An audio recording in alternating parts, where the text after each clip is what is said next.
things were the way that they were. And then, I think that it's JD. I'll just answer. Yeah. JD, I'm on the podcast talking about every album that I've ever done. Can I call you back? You're on the podcast. Huh? Oh, shit. I thought it was 31. Oh, it was. Okay. It just started at 12:35. But JD. Chanel went on. fast, Gotta so keep we're up. here. Okay. I was eager. Bye, JD. Yeah, all right.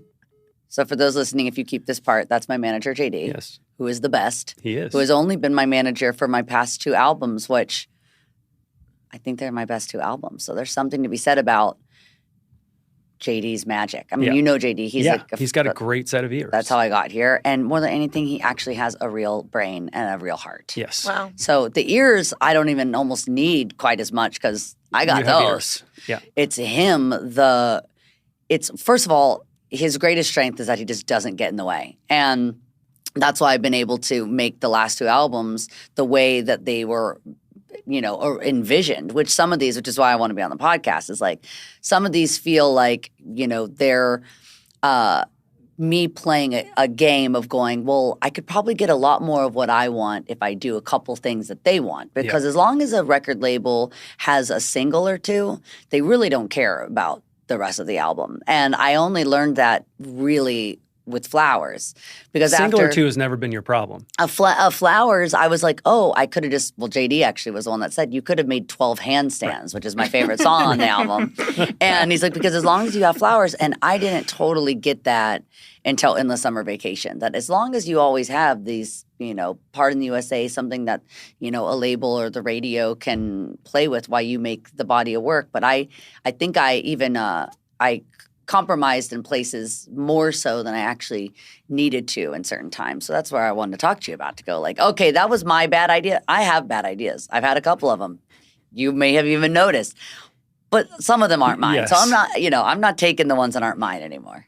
We're going to talk about this because I think you have definitely made your best album. I don't think it's a debate, at least not with us. Thank you. I feel that way. But I think that to understand why it's your best album, you actually have to understand the whole journey that you've been through. Mm-hmm. And one of the things that I want to make sure we get out of you today is you just told us about sort of feeling like you need to trade off with the label. Mm-hmm. I've heard you talk a lot about how you understand the business that you're in. Mm-hmm.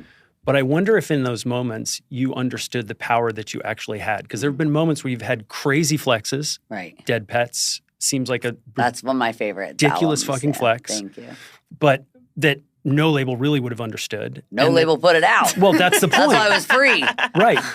But the idea that you actually, as you went through these albums, felt like you had to horse trade with your label. Is I did a pretty show at, I always say it wrong, Bemelman's. There's a joke going It's around. so hard. Because I was calling it Bellamans. I made a joke of like, oh, as vocalists, we warm up saying funny words like, tongue twisters. And so Bemelman's is a really good one. Bemelman's Bar. But then by Bemelman's the Bar. end, I kept saying Bellenman's. And then it became, and the manager of the hotel was in my elevator this morning and goes, do you actually know what the restaurant is called? I was like, yeah, of course I do. Bellamans. And she's like, no, it's Bemelman's. Anyways, I still don't get it. It's good to put the Carlisle in their place from time Yes. to time. But the reason I do those shows is because no one can be mad at free stuff. Like, if someone gives you a bad Christmas present, whatever, Right. it's free. Who cares? Right. And so for Dead Pets, I remember just going like, it's free. Like, it's not a problem. Like, the fans, you're getting what you pay for, which is a whole lot of nothing. It's a whole lot of what I like, because the only person that paid for this is me. I bought the little microphone, and I had a garage set up, and that's where I recorded all my vocals, and there was no, producer fees, because Wayne Coyne's making it because he wants to make it, and he's already got all the gear, and, The drugs were the biggest cost The drugs item. were the biggest cost, Yeah. which to hide those from my accountant, we called them vintage clothes. And so she would get these That checks happens on touring all the of time. thousands Yeah. of dollars worth of vintage clothes. Yeah. And every time she saw me, she'd be like, where's that $15,000 original John Lennon t-shirt that you bought? It's like, oh, it's upstairs. Would you like some? Yeah. We just really want to protect it. It's really delicate, the fabric. Got to take care So of I bought it. a lot of vintage clothes that year. It's amazing. How are you right now in this moment? Is this week, it's out, you've given birth to this thing. Yeah. Truly. Is it a relief? It's a you've been relief. doing the fucking work in I'm ways really we glad haven't I can seen stop you for a working while. on it now, because it's starting to get, it's not Right. going to get better. it's going to get worse. Sometimes when you work on something for too long, you just make it worse. Right. And I felt us going in that direction. We had like maybe 4 last sessions as we were tying this all together. And I have a couple more songs that weren't quite done in time, so we're doing it as a deluxe. And as we started working on the deluxe songs, we were like, maybe we should revisit track 7. And we were only making it worse. No. So I'm happy to be rid of it for now in that regard. But as a child of those last vestiges of the music business where we counted things and numbers mattered, can you sit there this week and know that you just made your best record and detach yourself a little bit from the quantitative bullshit? Like the critical reviews of this are awesome. Yes. Like you're getting a whole lot of love in your flowers, if you'll pardon the pun. But is there anxiety this week? Like, are you still watching the scoreboard? Well, it's a yes and no. And the reason why it's a yes is because this project, I put a lot of pressure on it just by its scale and its size, and because the film component was originally kind of meant to be like an arty little thing that I was making with Panos Cosmatos, but, you know, he made Beyond the Black Rainbow for like, you know, $1.5 million, or I think Mandy was like under $4 million or whatever, but Nicolas Cage's glam isn't near as expensive as mine. Yeah. So all of a sudden, that's what JD was saying. He was like, you don't understand that like making a movie doesn't have to be that expensive. But making it with you in the way that you see it, with like archival Terry Mugler and the Every hair being in the right place. every hair being right. It's exactly every strand of everything being this like kind of meticulous. And the reason why I wanted to do that was because I do think that we're in this world right now of fast and a lot. Like I want everything right now. Everything is prime. If it doesn't have like a 2-hour shipping, Right. we're done with it. We'll move on to the next thing that does have the 2-hour shipping. And I wanted to be in this world right now where everything is kind of fast and a little, you know, low quality in regards to just the way when you make something fast, it just can't be its highest quality. I'm not shading this table, but a little bit. Yeah, I have a feeling this is You don't want it to be definitely- disposable. We were actually expressly told to not bang on the table, and Because I it's like gonna that we have crack in disregarded that. It's really, going to really crack in quickly. half because it's made out of paper. That's the thing is you can get these things that they look nice and they will do, but they're not really something that you're They're going to pass last. down. You know, like my grandmother's, cherry oak armoire that's made it from like 1890 because it's of quality. So it's like my grandma's not that old, but it was her Yeah. grandma's. Yeah. I can do some math, which by the way, we're going to talk about your math because your 7 things math is Thank wrong. you. You're right. Thank you. Come Thank on. you. We're gonna talk about Thank it. you. Thank you, We're gonna Miley. talk about it. Honestly, we 'Cause can I end the was like, podcast now. I'm good. That's it. It is 7 things. Like I counted. Really? No, because you're splitting up. Like you got it right. You're It's a splitting the concept. lines They're up. ideas? It's a They- concept of a plan? I wrote this down. You have it right. It's 7 fucking things. It's you're saying like you're saying having friends, one thing. Right, it's not like jerks, 2 things. That's one. one thing. It's one thing. It's like your friends are like jerks. fuck That's this guy. He's one got thing. jerky friends. Did you write all 7 of those things? Yes, I wrote all 7 of those things. They're all real Fuck. things. And I did the math. Someone's One of never many gone out losses. with a man. Exactly. One of many losses I'm going to take your today. friends, they're jerks when you act like them. You know it hurts. That's one thing. Yes. That's not like you act like them and it hurts. 2 things. It's one thing. It's because one creates the other. It's all. To me, it's it a was you united made me concept. laugh, you made me cry. I don't know. That's which- one. Right, because it's about the That's back one. and forth. The laughing isn't the problem. It's the fact that like you're not all bad. You don't ever stay with someone because they're all bad. Right. It's like you stay with someone because there is this glimmer of like you make me laugh, but on the other hand, you make me cry. I don't know which side to buy. You're confusing Emotional roller coaster. emotional roller coaster. That's one thing. Anyways, this conversation's never going to be linear because we're going to go from talking shit about It's this great. table to It's totally fine. I mean, it's over. That one, Talking I shit guess about you your math. fucking put to bed. Uh-huh. Great. Another loss. My math is terrible. your math is off. But anyways, your question was about the numbers and do I Yeah. still focus on it? And it's like for right now in the kind of closing of what I feel like I'm doing, I don't think I will do something again that has this much pressure The at this rollout much and scale and the yeah. rollout. But it was one final like last lap for me, and because after Flowers, I kind of had the motivation, to do it because I got the little, I'm sober, but I have addictive qualities, Yeah. and so I got my Flowers, as you Yeah. so cleverly put. And then I'm like, okay, I would like one last bouquet, if you will. To And go now in I an realize album? that like Flowers again, we call it the unicorn. It's like this, once in a lifetime kind of thing. And it's throughout my like journey, I've had these other unicorns, but they weren't a unicorn that I created in the way that Flowers was. So I felt like I had this little new motivation and this new kind of like fire behind me, and I really put it behind this project. But the reason I'm kind of going so hard is because I don't plan on doing that again. Because I'm so... It's enough already? I think it's enough for me doing it this way. It's not enough of me of the music. It's not enough for me of like creating these like universes that I invite people into. I'm sure I'll end up doing that again. I'm actually...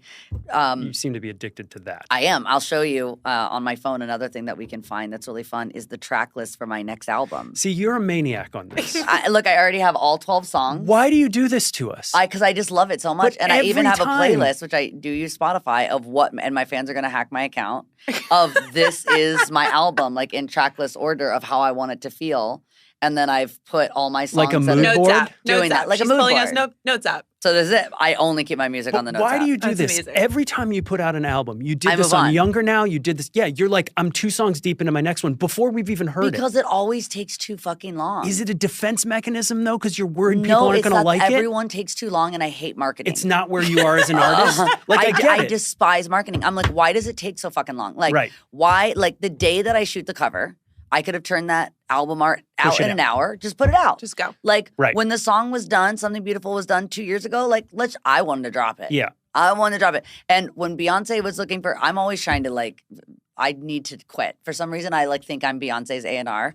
And when I wrote Something It seems Beautiful, like- I'm like, Yeah. just do that. Like, Right. I know you're making a country record, but you should make a rock album too. People love when you do that. Which she probably is. Well, Act 3. Yeah. That's what I maybe. heard. Yeah. And I was going to give her Something That's what I Beautiful, and heard. then I kind of fell in love with it, and then I hoarded it. But I'm always kind of like, if I can't get something out fast enough, I'm like, who's in an album cycle so they could throw this on as like track 11 deluxe so it can just go away from me because it's going to be old. Time moves too fast, and that's my problem with technology is that it's moving so fast that the old way of doing things can't keep up. So for my thing is not actually that I'm moving so fast or I'm defensive against the project that I'm making and I'm trying to kind of avoid the project by moving on to the next one. It's just that everyone takes too long.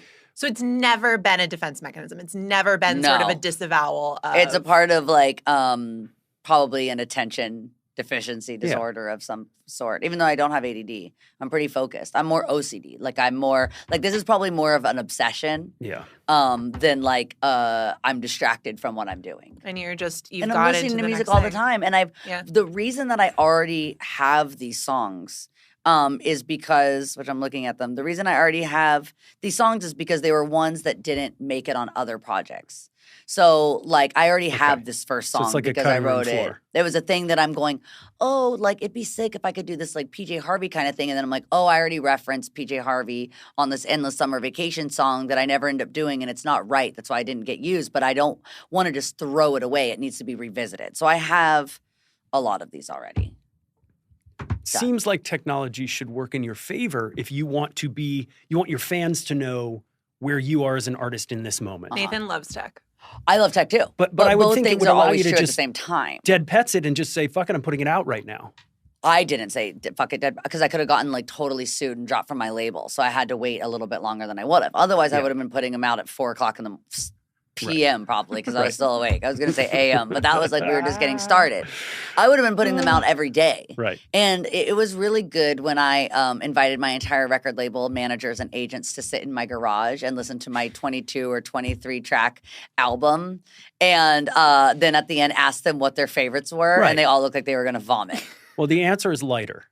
That's one of my favorites. That's the best song John on that Mayer's record. favorite. And that meant a lot to me because I'm like, listen, he wrote me this beautiful letter about that song Lighter, which I originally had written for Ariana Grande. Right. I really truly think That- that I'm like Sia or something, but I'm trying to be like Sia because she sits at home with her wig on, writing songs for everybody else, See, and you she's can't still shake like the wig, Miley. she's like the most top listened to artist, and she's always writing Yeah. all these big songs for everybody else. And every time I call her, she's just watching TV. and she can go to It's a the best restaurant and life nobody ever. cares. It would Yeah. be interesting for you to have another era that was wig centric. I would love to. The reason I don't really wear wigs is because I'm not good at doing something half committed. And there's something about a wig that's like, she's not half committed because she's fully committed to using it the way that she's using it. Yeah. Yeah. But usually when someone's like, oh, I'm feeling crazy today. I want to have some pink hair. I'm going to wear a pink wig. That would never work for me. I would have to dye my hair pink. Sure. Because my You don't whole wanna be thing able to is take it off about at the like end of the going day. all the way. Yeah. That's Yeah. my thing. The irony of you starting in a In a character wig. who wore a wig.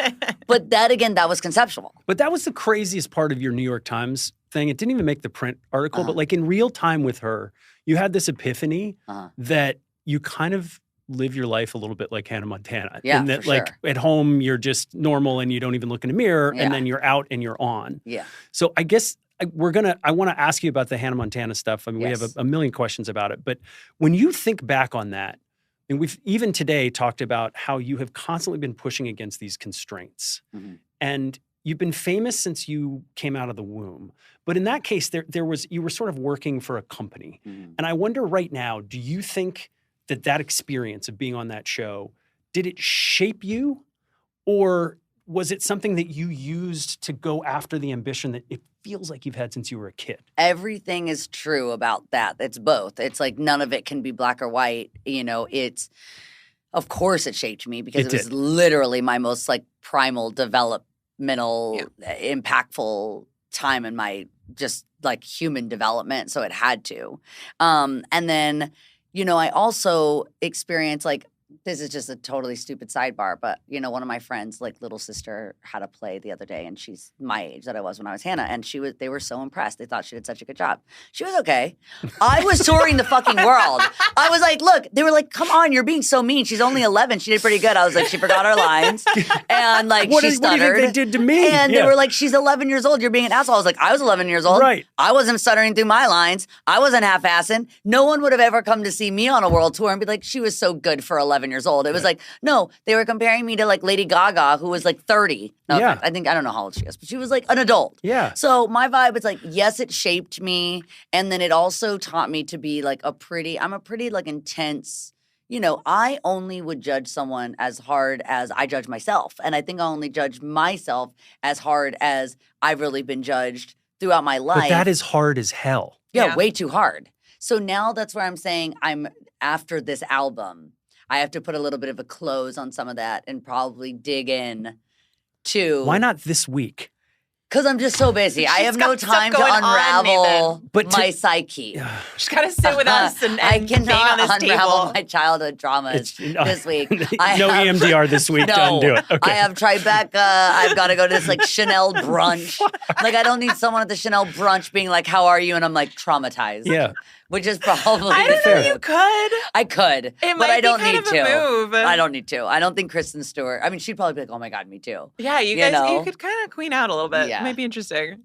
I don't need to do all that, but at some point, I do need to go into probably some of that. Yeah, So, if we can spend a little bit of time with Dear Hannah, let's do it. when we listen to those songs, and it's funny because I was right in the age, like I was Love it. watching. It was part of my after school routine, What? and there are songs like Nobody's Perfect where it's just so in my brain that every note and every touch Uh-huh. is as it should be because Right. it's nostalgic and it's perfect. Right. And then Nathan's listening and going, What's the problem? I bet she was going to scream every time she had to say, "Oh yeah, and that's right," and all of those little touches. Oh, totally. Well, at that Did time, they feed you that stuff?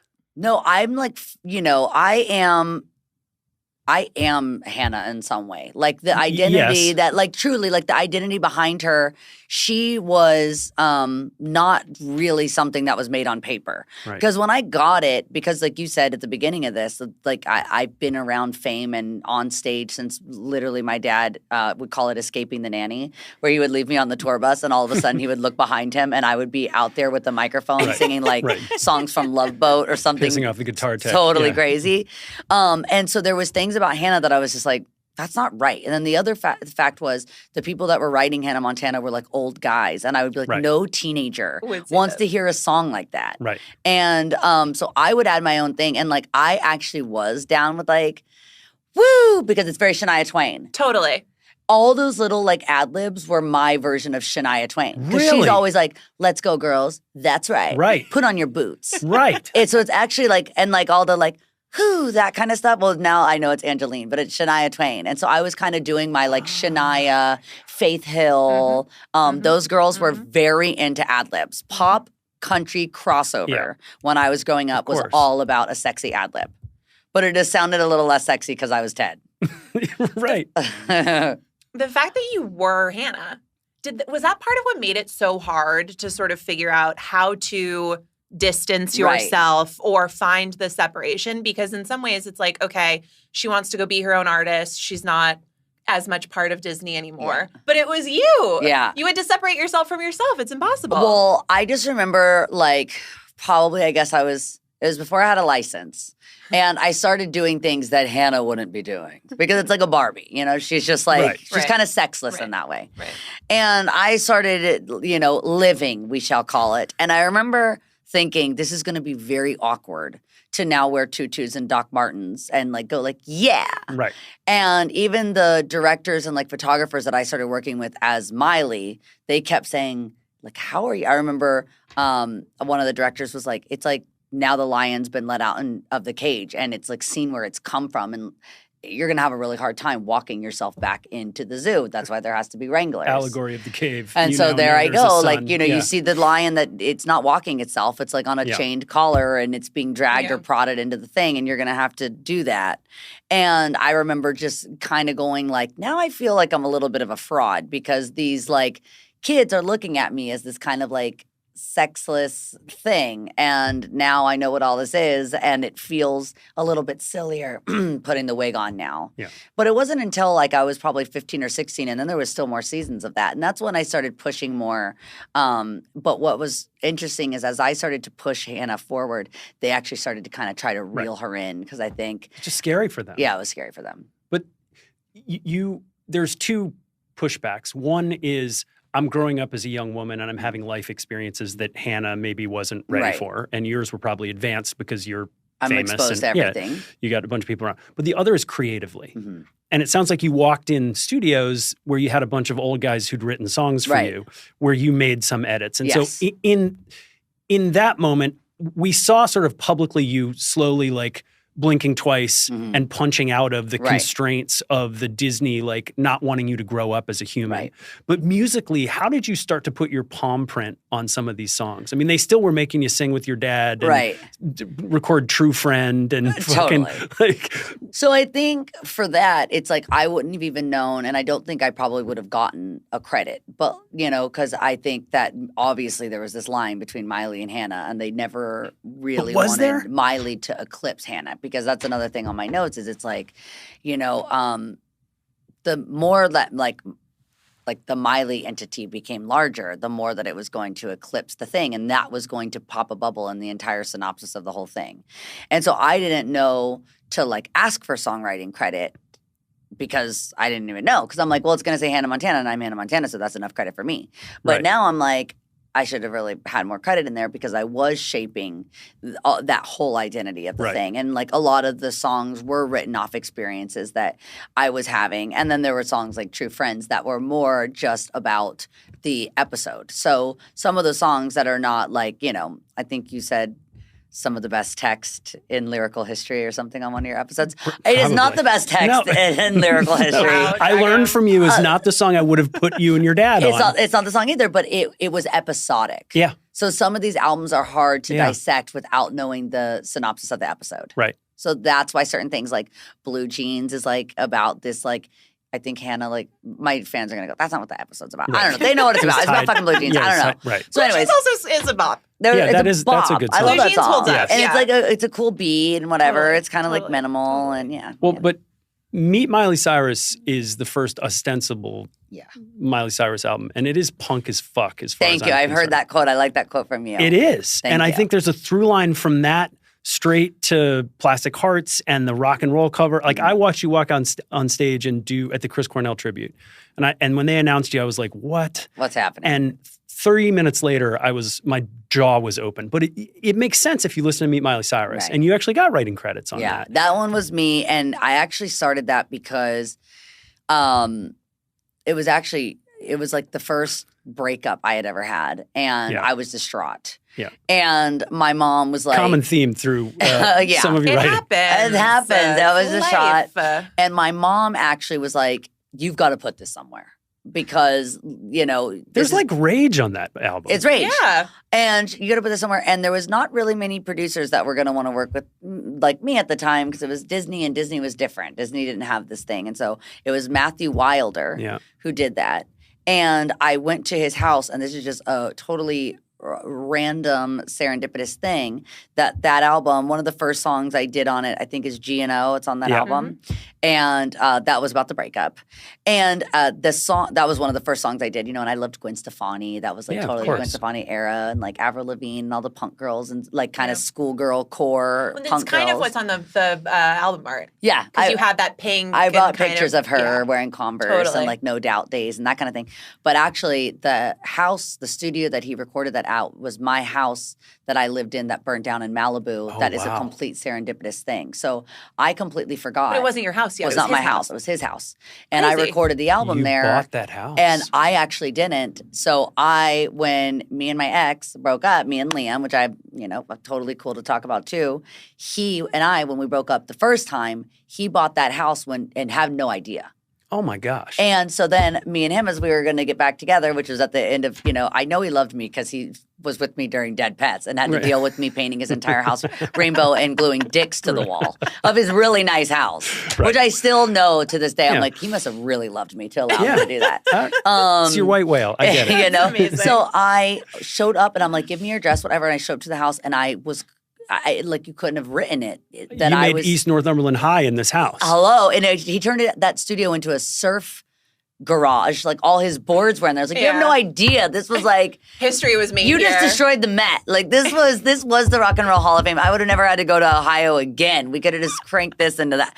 And so I made that in what was now the Surf Garage, which is now no longer exists. Right here is like Hunger Strike, like the East I Northumberland. love that song. That's like a Clash song. Like That's a real school. were those influences on you at that moment in time? You're such a musical mutt. I just can't tell at 13, 14, No, 15. at that time, Were my you listening dad, to that? I came from Nashville, which we had a jukebox, which all those records were on vinyl, like in my dad's, what do they call it? Like a man cave. Yeah. It was where his studio was, whatever. So he was always spinning those records anyway. So whether I knew to walk in and say like, hey, Matthew Wilder, I like that, like, Right. Boys Don't Cry song, which I did love that song, but I wouldn't know to ask for it. Osmosis, it had come in through you. I didn't know. Yeah. And so I would just say, okay, I know that it wasn't like, I don't want to be Hannah. It was just like, I know that's not really what I want to listen to. And I had Converse, at the time, very like early 2000s, you wrote like all your feelings on your Converse in Sharpie. So like I had all my little lyrics that I wanted to say or whatever. And that was like. Taking off your shoe, going, I gotta remember what I wrote down yesterday. This. East Northumberland High. The Converse was the notes app of Yeah, of exactly. And that was a distinctly different creative process than the Hannah stuff for Yeah. you? I mean, I was really going there and writing the songs and producing them with him. And they just buried it on the back of and Hannah I knew they Montana wanted to too? be guitars. Well, yeah. So I think it was actually smart because I think it was showing the idea behind it was the merging of like someone seeing that behind Hannah, which like, it is, I am behind it, but I truly was. And so at that point, she really was. It's like, I love RuPaul, but I like RuPaul and drag better. I don't really want to meet like I mean, I love Ru, but I love like RuPaul. I love the hair. I love the wig. I love the whole thing. Do you love Catitude? I love Catitude. That's crazy. I can't wait to talk about that one. Oh, me too. So, which I do have tattooed on They my didn't arm. Which already is why I blend You recommend have it. it. Catitude tattooed Yeah, on your so arm? does Andrew Wyatt. It says only like, Come on. yeah, it's kind of crazy. I This love rules. that song. So, but anyways, it was kind of like the kids were like, Matching Hannah was that Catitude tats. RuPaul. I know. He's not gonna get over that. Was like the RuPaul thing. So it was like I think they were like, we like Miley, but we like the wig a little bit more. And Right. then they started to like me a lot because they knew that I was their thing that their parents weren't going to like, and everyone likes what their parents don't like. Exactly. Well, and it felt like you were sort of, it was like a caterpillar becoming a butterfly. Yeah, a Not Catitude. that, Hannah was never a caterpillar, but Miley sort of emerged and all of a sudden, whole new thing. Yeah. Is that, how much of that music is just like ingrained in you forever? I always mix up, and you kind of do it too, by the way. I'm sure. I mix up Meet Miley Cyrus and Breakout. And you had a question that you were going to ask me. You said it wouldn't be your only one, but your question would be, do I sometimes think Breakout is more of the introduction to Miley than Meet Miley Cyrus? This was on your Hannah Miley episode, or on your Breakout episodes, one on your episodes. And I'm like, I think I do mix up Breakout because of the concept of it is like, I like the title, but it was like Meet Miley Cyrus and Breakout is kind of like the same sentiment. They're kind of saying the same thing. Right. And so I guess Meet Miley was like more of a soft introduction, and Breakout is more like I'm ready to shed, because I don't think Meet Miley Cyrus was ready to shed all the way, because I still use Hannah as my safety blanket. Because I'm like, if I go on a Meet Miley Cyrus tour, I'm going to be playing Right. a couple hundred people. Right. But if I go on a Hannah tour, then I can play like a couple that thousand would have people. been remotely true, Yeah. but I You get don't how you would think? have.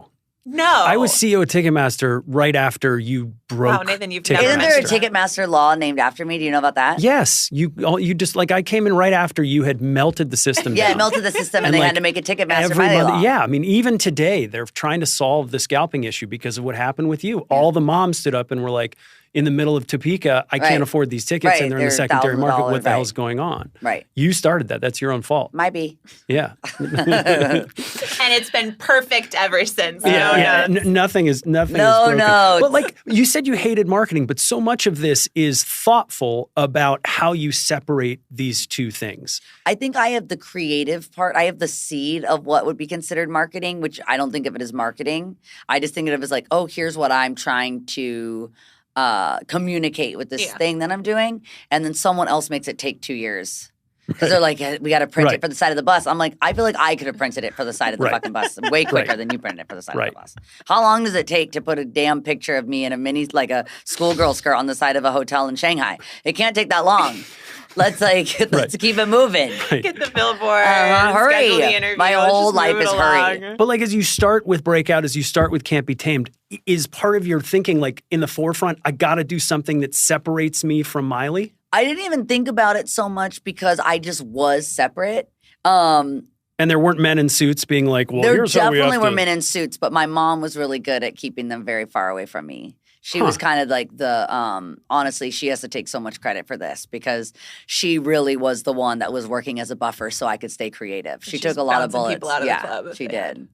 Yeah. She almost punched someone at Hollywood Records. She actually, my lawyer had to like grab her by the back of the jeans to grab her from across the table because they said the phones don't light up for Miley the way that they light up for other artists at that time. And they were also mentioning Hannah Montana at that. The phones don't light up for Miley the way that the phones light up for this you do fictional not character. say that to someone's Somebody should mother. get And then my mom literally started going Lunged across the at table, them. lunged at them and whatever. She'll let her. And then she was like, wait till we put her in a hairnet with some pink lipstick dancing at a club in a fucking mansion. Then how will Hannah like that? You'll and then see. we did Who Owns My Heart. And she's always like, that was it. She's like, I got her real jewelry. Hannah's was always costume. These were emeralds and diamonds and all kinds of things that Hannah can't have. And it did kind of work. I got my own like a stylist. mother's At one love. point, Miley and Hannah had the same stylist, which I think was a major problem. Sure. You know? Because that's like, I don't know, who would be How are like, you not comparative? schizophrenic? Like trying to think this way 24/7. Like, oh, Hannah we can't had have the this same and thing. Miley had Yes. this. It would be like, you know, like Rihanna and Beyonce having the same stylist. They can't have the same stylist Well, because there's like a Beyonce and she They're does what she both does. you. But even Beyonce, I think her no. stylist, when she left Destiny's Child, they changed how she dressed. To be Because like, she wanted- I'm not yeah. Destiny's Child. Like, Yeah. I'm not doing a gold foil mini skirt Yeah. because Beyonce is richer than that. Yeah. She proved it. Yeah. And You there was a know? whole thing with the Crazy in Love music video where she was wearing those red heels and the little Daisy Dukes, but then she also had all of this like custom Versace. Yeah. And that was like, I'm Beyonce now. I'm Beyonce. I have custom Versace. Yeah. So it was very funny. One time the Hannah stylist had pulled all gold clothes for Hannah and I had pulled all black because that was like, I was like punk. You were pumped. And she was like, all you see is this black. All I see is gold, and pulled out all this like heinous gold shit. And I was thinking, this is going to work for me because this is what Hannah is. Hannah is kind of this like shiny toy, and, you know, it's very, you know, it felt like it didn't feel like skin. It didn't feel like something that suited me. But actually, like the less that it made sense for me, the more that Miley could be like defined and definite. And so it was actually better for me. The more that Hannah felt wrong, the more that Miley felt right. And I feel like that's what the fans were really I don't have a personality disorder. No, I know you don't. But one of the things that you do have in this moment is such clear comfort in your own skin. Sure. Like you have, I want to, as we go forward through some of these albums, there's a moment in which you start adulting and And I think on purpose, because you've done a whole bunch of work about a whole bunch of things. But I wonder, in this moment, did having to play these two parts like keep you from figuring out who you were because you were trying to be multiple people at once? It's such a muddy and hard time to remember in my life because there just was so much going on. And I even remember one time, a very specific time, I was going up the stairs, and my dad's a pretty chill country guy. He's not too worried about too many things, that especially because he's worrying about him. Yeah. So I'm walking up the stairs, and I just remember him being so worried because I'd just come off tour, and I was so tired. And I was just so tiny because I was literally 12. But I was just, like at 12, if you eat a sandwich, it's just like, it doesn't, nothing sticks. Right. Yeah. And I'm doing 3 shows a day and I'm whatever. And it was the one time that I saw him go, you're not going to like remember any of this because you're just doing so much so fast. And I'm all like, shut up, Dad. I'm packing for Germany. I got to go. Right. They don't know who Miley is in Europe yet. Literally, I think that's what I actually said. And I was like stomping up the stairs to pack my suitcase or whatever. And, it's a hard time for me to remember all this like clarity as much as it seems like I have it just because it was so much going on. That's such a time that it just became kind of a blur. Do you mark it as trauma? I don't mark it as trauma only because my real life, there's been so much more traumatic things that have happened that are like real. Yeah. But I think somewhere I am traumatized because like when I was on the Hannah tour, I didn't know that I had tachycardia until I was in front of like 100,000 people and my heart started going bananas. And everyone was like, you just have low blood sugar. Here's a cracker. And I was like, no, I'm telling you, my heart is going at these different rhythms and speeds and I can't control it and something's wrong. And so then I got rushed to the pediatrician because I'm a child. And they were like, you're going to have to wear all these heart monitors while you perform because like, and then so I ended up, I had 2 things. I had a heart murmur, I had a leaky valve, and I had tachycardia all at the same time, which I had no idea I had until. And those moments were traumatizing only because, for the not a lot of medical studies of having a heart attack. Children on stage in front of 100,000 people and how their hearts respond. Having it like my heart Pop stars. And they were like, "You're tour. nervous." I was like, "I don't think these are nerves because it's going dut dut dut." And then stopping for a really long time. And so then I had to wear these little monitors, and someone was actually watching me from the pediatric hospital as I was doing my concert to watch my heart do certain things. And they were like, oh, no, you're just leaking blood. You've probably had this your entire life and you never knew because you were never in a situation like this where it was already going to send my heart into obviously palpitation. But you wanted this? This wasn't you feeling like you were being exploited? No, that I wanted. And I was still like, silly where I'm like, I can't wear those. Like, it's not going to go well with my, chainmail halter top that Hannah's wearing tonight. And they're like, girl, you got to wear the thing. But someone that young, you can't totally know. Right. You can't, like, I didn't somebody know. else has to be the person to say, I didn't know what exploited stop. meant. I didn't Yeah. know. And then my mom was always just like, she definitely, my mom's a momager because she's a momager, but she wasn't like, get out there. She was like, this is what she wants to do. And this is a lot better than I feel like what a lot of teenagers want to be, doing or they're lost. Or she kind of always knew that it was like Hooters or like, I think my parents always thought I was going to work at Hooters. I actually know for a fact they thought I was going to work at Why? Hooters. Because of the way that I acted as a small child. Like, I was fucking out of it. And like, if you look at it even still, like the Miley thing was like, I want to be put in a cage and I want to break out. I want to be, So I was like, I think my mom just thought she was like saving me from like Your problems with authority in general? Yeah, and just like like I can say this, but like I just always had like a very like sexual instinct, like even as like a kid. Like I was always just trying to get naked in Literally, I was trying to get naked at Cracker Barrel. And that's when my mom stopped making me like It's kind of what go bangers to is. church. Literally. Mom's like, we're not going to church anymore because we always follow church with Cracker Barrel and you always get naked because something in the sermon sets you off. And so she knew this. So I think this is like not a joke. This isn't me deflecting or anything. This was like dead ass serious. I think my mom was like, I have 2 options and neither one of them are very good, but one of them she'll make a lot more money. Right. And, you'll have more boundaries. I actually would have more boundaries by being famous because everything that you do is like speculated. Well, there's structure so at least. There's structure to Well, it. and she knew you had a lot to give and that a constructive outlet was A constructive outlet was always really good. Yeah. I didn't like constructive criticism so much, even as a kid. Like I hated when they graded my homework because I was just kind of like, this is the way that I see the alphabet, okay? Right. And like who told you that math is right? Like, I'm like, you are living in a world that you're just answering to what everyone else, which I still feel that way. Yes. Like, putting me in a setting of 8 hours of direct focus, as you're saying, we're only like 40 minutes in. I know. Me having 8 hours of this was not a good idea.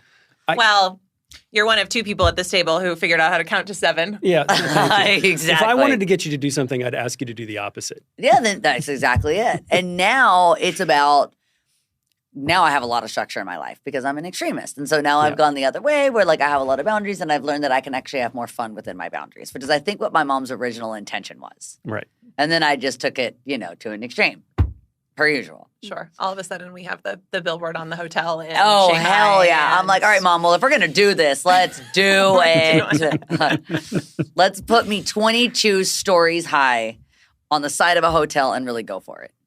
Was there a period where you sort of felt like you'd left the Hannah stuff behind and it wasn't something you wanted to revisit it as much? And did that change? I'm thinking about you're at Chateau Marmont and everybody's like basically insisting that you do the climb. Right. And everybody loves it. Like, has there been a journey with what that stuff means to you? I still love it because I went through a phase where I loved it less. Like, I think probably in Dead Pets, I like loved it less because I'm going, well, I'm trying to do this thing. And like, you're acting like this is a new idea. And Wayne Coyne, I've loved the Flaming Lips since I was in 6th grade, mostly because like most little sisters, I liked it because my brothers liked it.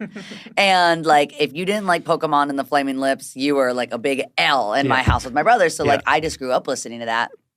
And so I definitely cared, I think at that time that would have been the only time that I felt, but that's also because I felt like everybody's made their money. Like, I'm good, they're good. Like, the business of this is good. Like, I can have a season where I do something for me. And that was a time where there was no conversations. I mean, I knew that there was never going to be, the Dead Pets album wasn't going to be my payday by any chance. So I was just like, it's my payday, to be clear. It's mine. I still feel like anyone couldn't really see exactly what I was doing because now it's one of the most beloved albums like of my career for my fans, and they really love it because they felt like they were really a part of it because I was so active on involving them like on my social media and just the way that I was at the shows. It was just at small clubs. It was them and me, but that was the only time that I was really kind of like over Hannah. Otherwise I was kind of into it. And it's come back around. It seems like you're really now I'm into it. Totally into it. I'm very into it. I love The Climb. Yeah, It's a special song. You've talked a lot through this cycle about your voice, and so I don't want to rehash a lot of that other than you like shared some things that a lot of people, probably just to get them to stop asking you when you're going to tour. Right, that was it. To tell them that you've got this thing that you've been dealing with, a condition. Nathan's saying this so that he can gear up to ask you about when you're the tour. Yeah, no, I'm not. That's not for at least 40 minutes. But but you've got this range, probably like a C sharp to C sharp. Like you got like 3 octaves in that voice, right?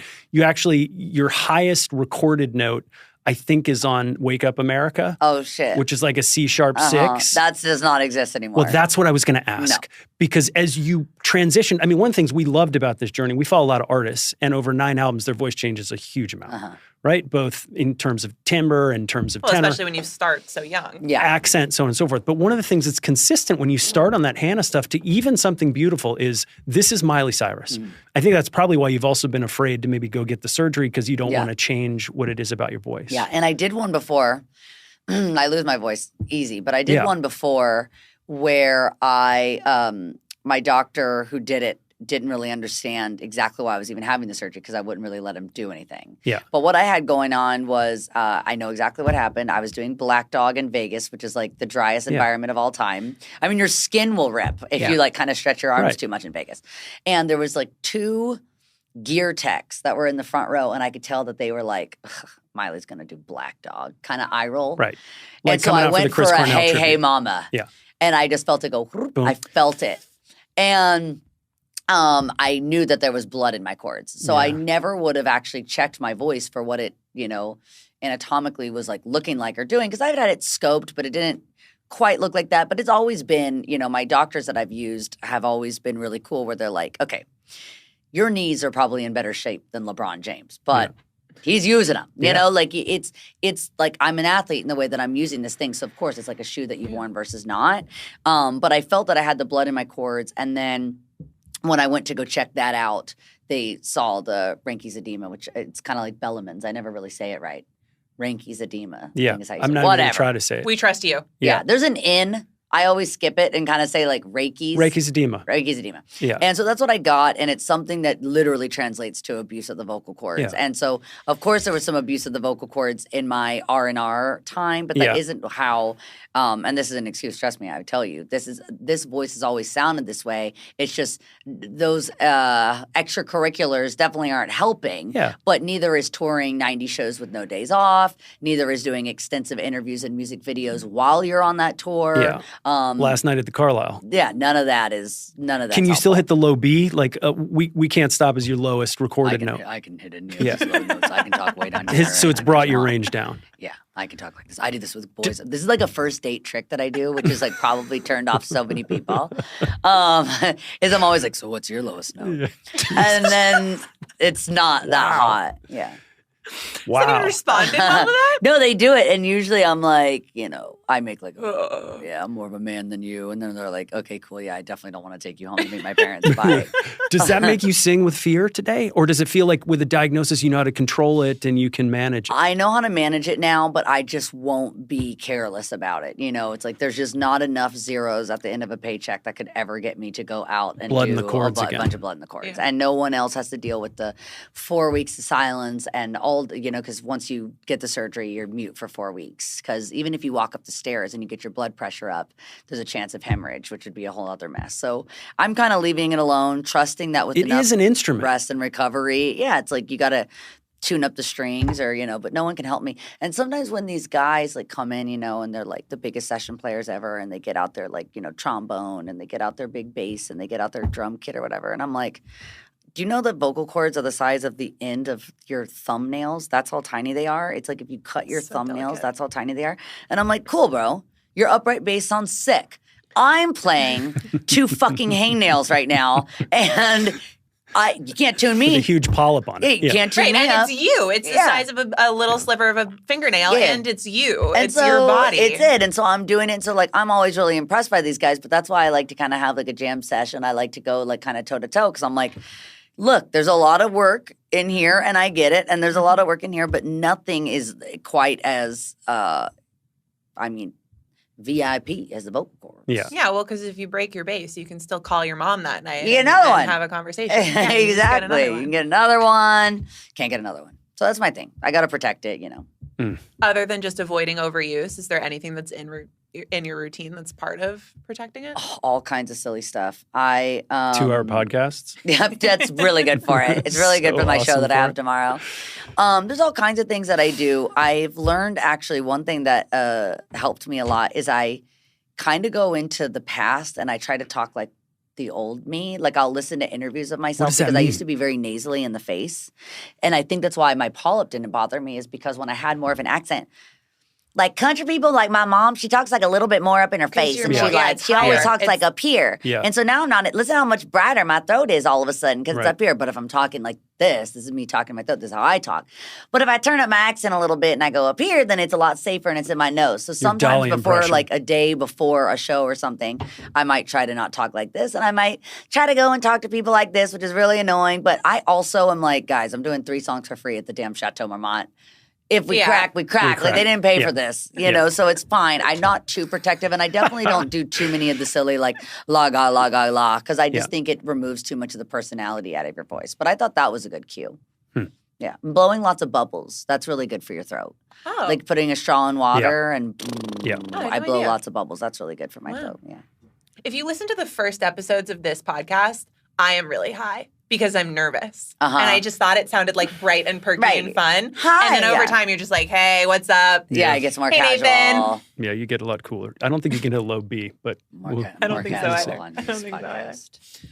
I can't let us completely move on without talking about The Driveway because Thank I love you. that song. Obsessed It's with the The Driveway. fucking best I love that song song from too. that It album. totally rolls. I love Why that is it not I think because at that time, you know, Did you rewrite those verses? Yeah, that was like a real. I don't know if I have credit for that. I wasn't a credit No, I queen think at you that do. time. I Okay, think good. you do. You do. Good, because that one was a big one that I went in and I mean, I really wrote those lyrics. And that was because I loved It's a massive song. Natalie Imbruglia's Yeah, song totally. Torn, Yeah. which I believe she worked with the producers. We have to check. Okay. Scott. Let's look it up. We'll do Do it. it. Natalie Imbruglia. Look up Torn song credits. And then I'll do mine. Song. No, this is not right. Ed and Swap. We're going to look it up. Yeah, let's find. I love the internet. God. Remember, like Thank when you had God to for just this. move on if you didn't know something? No. Now I'll know. Not anymore. Scott Cutler.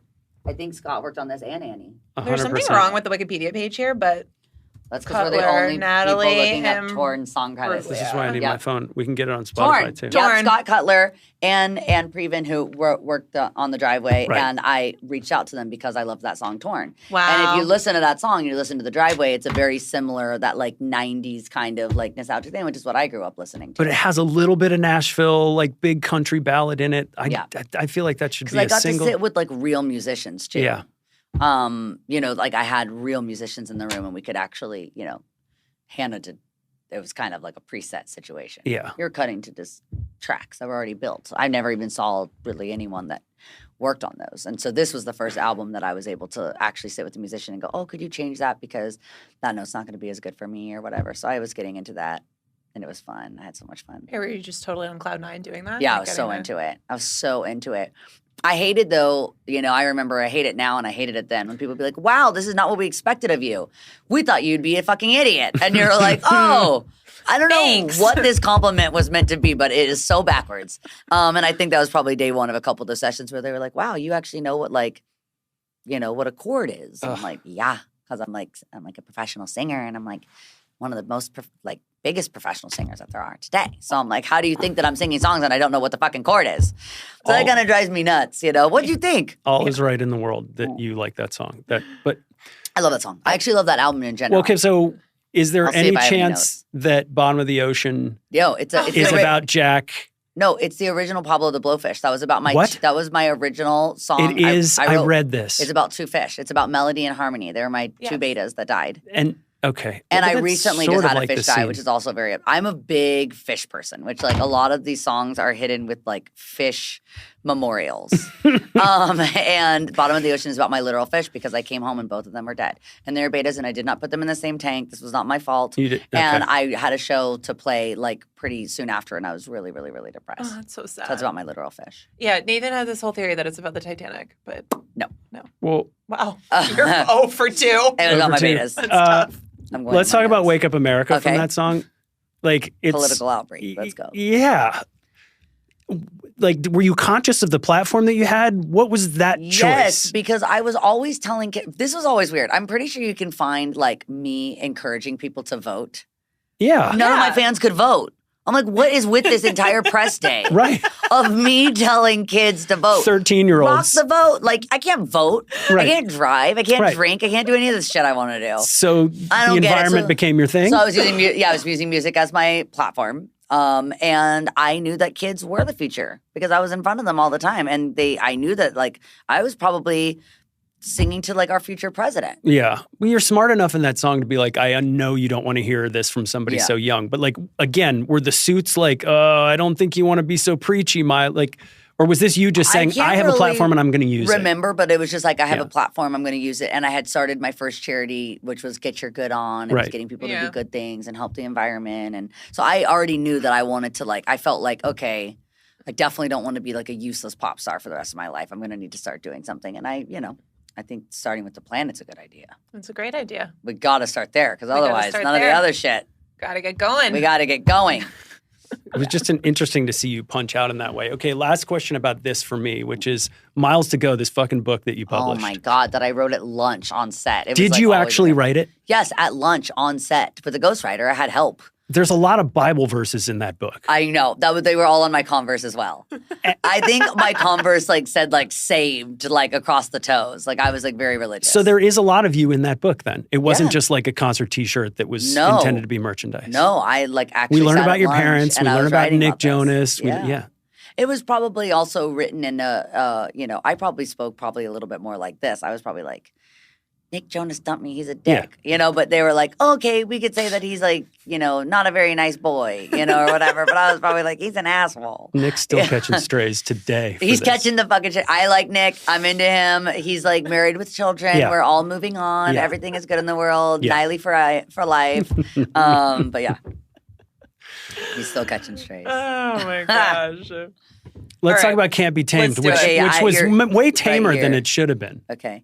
Here's my thing. We just have to take a quick stop Yeah. because I know that we are not talking about the Time of Our Lives EP because it's an EP and not an album, but we can do a pit stop. Let's do a pit stop. The pit stop is that I was cutting Party in the USA while I was filming a movie.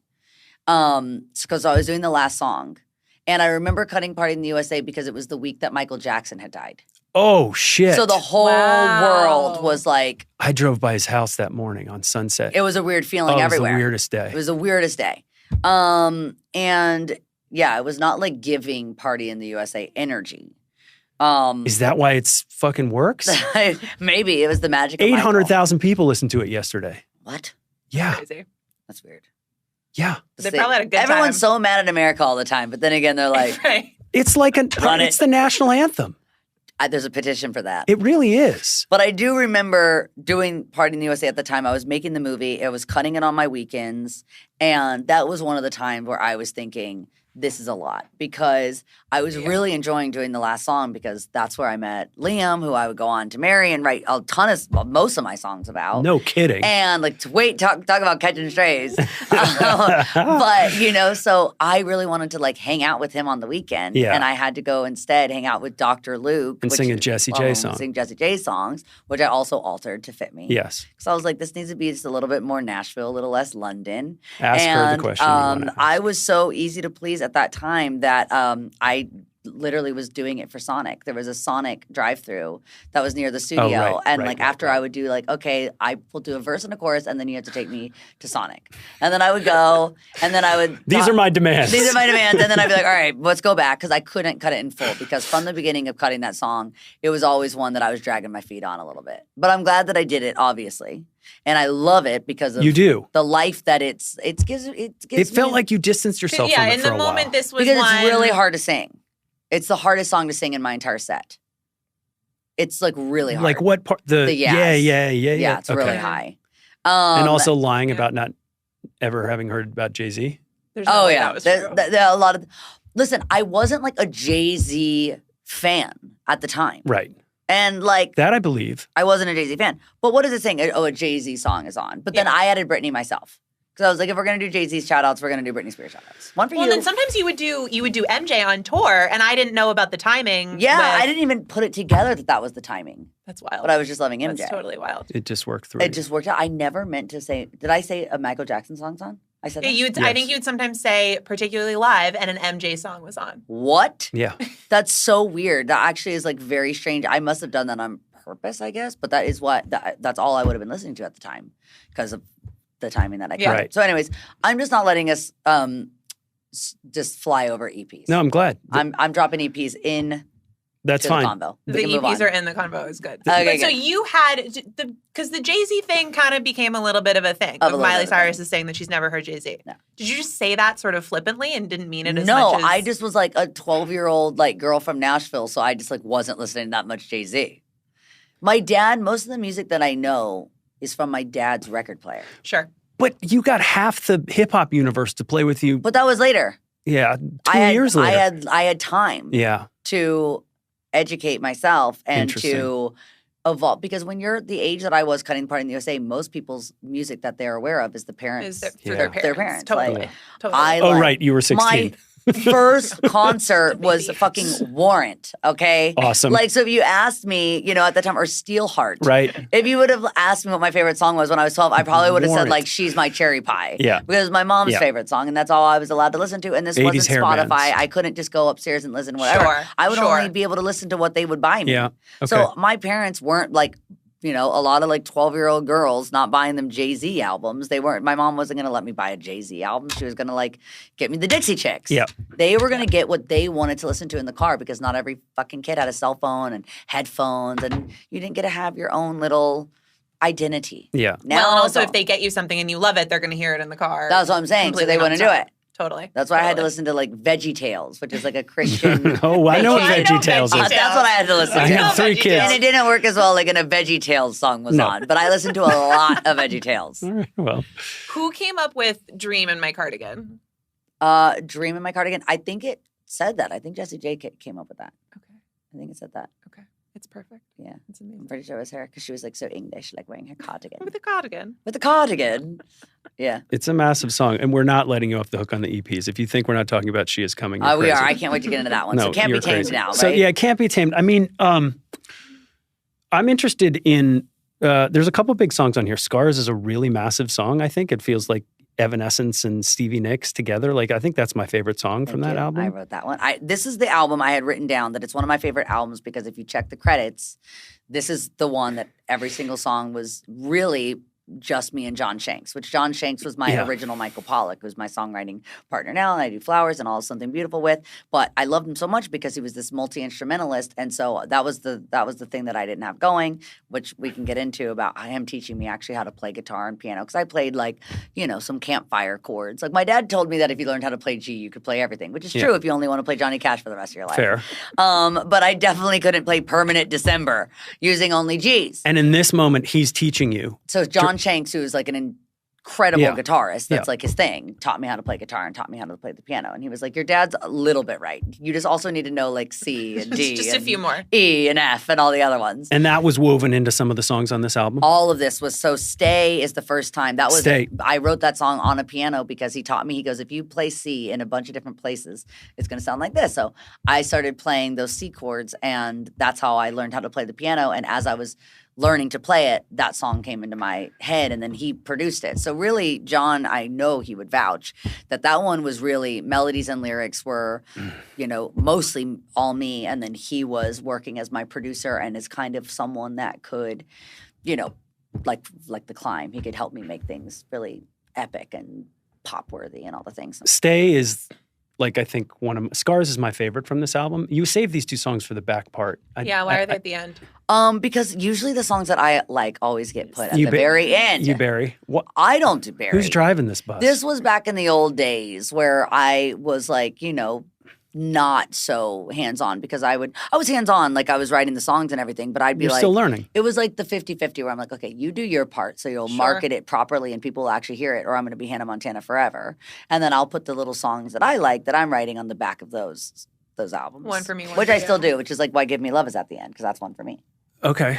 Stay, I think, is super Let's interesting. give this woman a minute to Oh, I'm drink just her going to do this. water. Yeah. I'm going to do this. You get through it.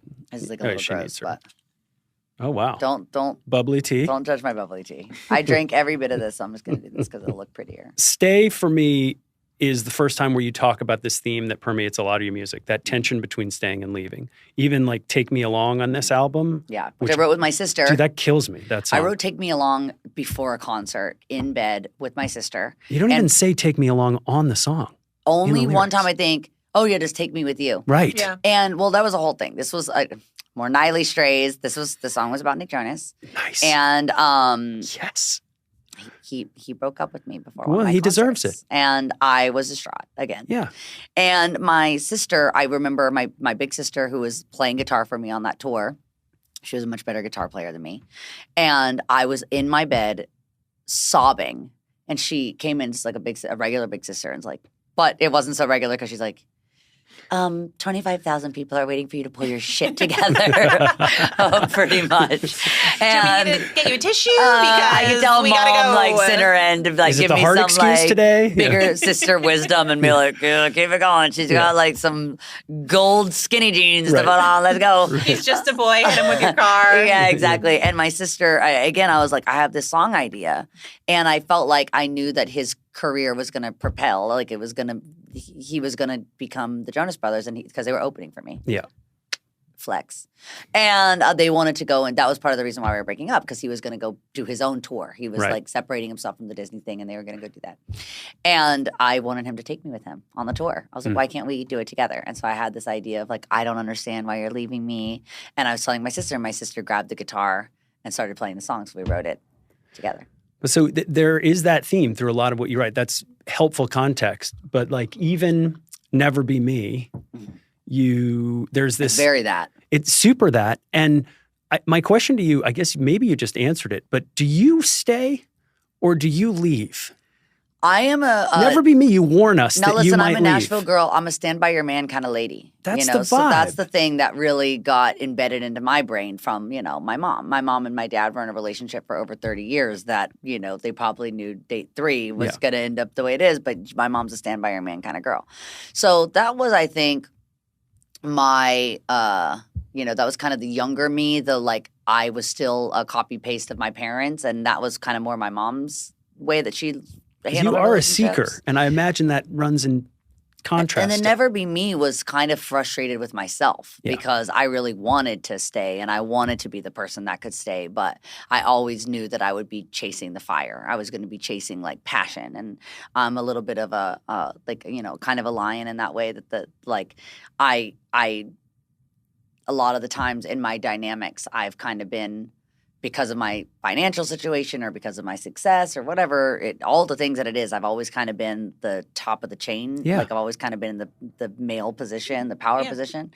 And so Never Be Me was kind of being, was about that. Was about kind of being like, I am never going to be able to be this Tammy Wynette because, I'm a lion. I outgrew that. That's my mom. Yeah. That one broke me. Yeah. Never Be Me. Yeah. That's one of my favorite songs that I've written. And that, again, was like one that a lot of people were scared of me putting that song out because they were like, well, it's men aren't going to like a song that you're telling them that it's inevitable that you're going to cheat on them or leave them. Yeah. And that's really going to be a big turnoff. And I was like, well, for the 3 men that buy plastic hearts, I'm okay with that. Sounds that like a you problem. That want women, because it's all going to be gays and girls, and then there's going to be like 3 dads that have to end up hearing it just, again, the backseat of the car. But then Plastic Hearts actually did, we will not skip over the things in between, but Plastic Hearts was one that actually became more loved way later after it came out by the same people that liked what I did at Chris Cornell. But we'll talk about that. We're kind of jumping along. Yeah. Okay, let's do one more Can't Be Tamed, and then we'll go to bangers. Yeah. Okay. You had the Every Rose Has Its Thorn cover on this. How are you thinking about covers at that point? Again, it's your second album in a row with a cover song 4th. That was also one of my first concerts, was going to go see Poison. So this was, again, it's like I think it was just something for me that I knew that I wasn't going to be able. One, I didn't have the skill set totally yet to write songs like that. And I knew that no song was ever going to get given to me that was that good. Because no one was thinking about giving an Every Rose Has Its Thorn to Miley Cyrus at the time. Like I was like a kid girl singer. So there was no songwriters besides, which I think on that song I have a Jeffrey Steele song, who's like one of the biggest Nashville songwriters. Mm-hmm. And he saw me like that. And he's like an Every Rose kind of guy. But I just knew that I was just going to get more Party in the USA's sent to me. Right. So I was like, I have to cover an Every Girl. Yeah. My mom's like, that was a plan. Should we be so lucky? But so that was kind of the deal with that, was that Every Rose, I just knew that I wasn't quite ready to write one, and I wasn't going to get a demo sent to me anytime soon of someone writing a song like that. But it's sort of is the start of turning you into our most preeminent cover artist. Like it's you and Kelly Clarkson maybe, but it just becomes a thing through your whole career. Yeah. Well, I was covering too even before that. Like I was doing, they loved when I did Smells Like Teen Spirit on the Hannah tour. Yeah. That was a big Miley moment. And so, by the way, could have heard a fucking pin drop during that one. Like, just did not resonate. That was a party of one. Moms didn't. Yeah. That was me. Yeah. I like that one. Yeah. Actually, when I watch videos on YouTube, it makes me actually LOL because like no one is enjoying themselves except me. Except for you. That's what's important. Me and my brother, who likes, Kurt Cobain, is like, my sister's fucking cool for that. Yeah. That was it. Yeah. Does it matter to you? Like the cover piece, though, seems to be an important part of your artistry. Like you slip into other people's clothes pretty It is easily. because I have this thing. I don't like watching movies very much because I always get too jealous that I'm not in them. Right. And so with songs, it's so easy because you're like, I can't like go refilm, Titanic and put me as Kate Winslet. Like we don't got the budget for that. Right. But I could just take this song and by Cyndi Lauper or any of these songs. Like I did a whole Pride special that was pretty much only covers. Yeah. Which I have plenty of gay music, but I was like, I want to do like my Pride playlist, so a lot of like Chrissy Hynde and that kind of thing, and I can discover them. But it felt like it was a way for you to ingratiate yourself to some of your heroes too. You just spoke like 30 seconds ago about how people didn't take you seriously because you were just this girl singer. Right. But you earned all of this respect for the way that you treated a lot of those. Well, I never expected them to vouch, and then they would vouch. They'd be like, "Hey, Miley covered my song, and it's actually good." So that was always really exciting. Was that just like the extension of you like performing at the mall and like doing the robot and stuff? Was it like trying to be noticed, or was this like a part of? No, I just love the music. It runs through you. I just love the music, it's and the I'm musical like, mutt in I you. can do that. That's my thing with like where I get jealous. Where I like to watch things that I feel or listen to things that I feel like I could do and like do it justice and do it well. And so that was the kind of my thing with my covers. Okay. Should we talk about bangers? Yes. Not much to say, huh? No, there's not. Quite a bit. Quite a bit. I mean, look, my overarching thing about this whole era, and like, first of all, like we talked about it, like when you look back at the VMAs, it's like, what the fuck was so wrong with that? It's not that deep. It's really not. It's really not that deep. So you've talked enough about that, but what I can't tell is in this moment, how much of the choices that you're making are you're just rebelling because now really you're breaking free and breaking out and being not now, but in 2013. I'm too old to rebel now. I'm tired. No. But at that moment in time, are you playing a character? Is it you're spiraling a little bit because you're maybe doing more drugs and being more famous and going out as you've talked about? Is it you're pushing back against these constraints that you'd been kind of trying to break out from? Is it something different? No, I wrote some things down. I think it's a little bit of that, but it's mostly something different. It's actually, Bangers is kind of like the original Something Beautiful, or it's the original Dead Pets, because this was the thing that I really did what I wanted to do.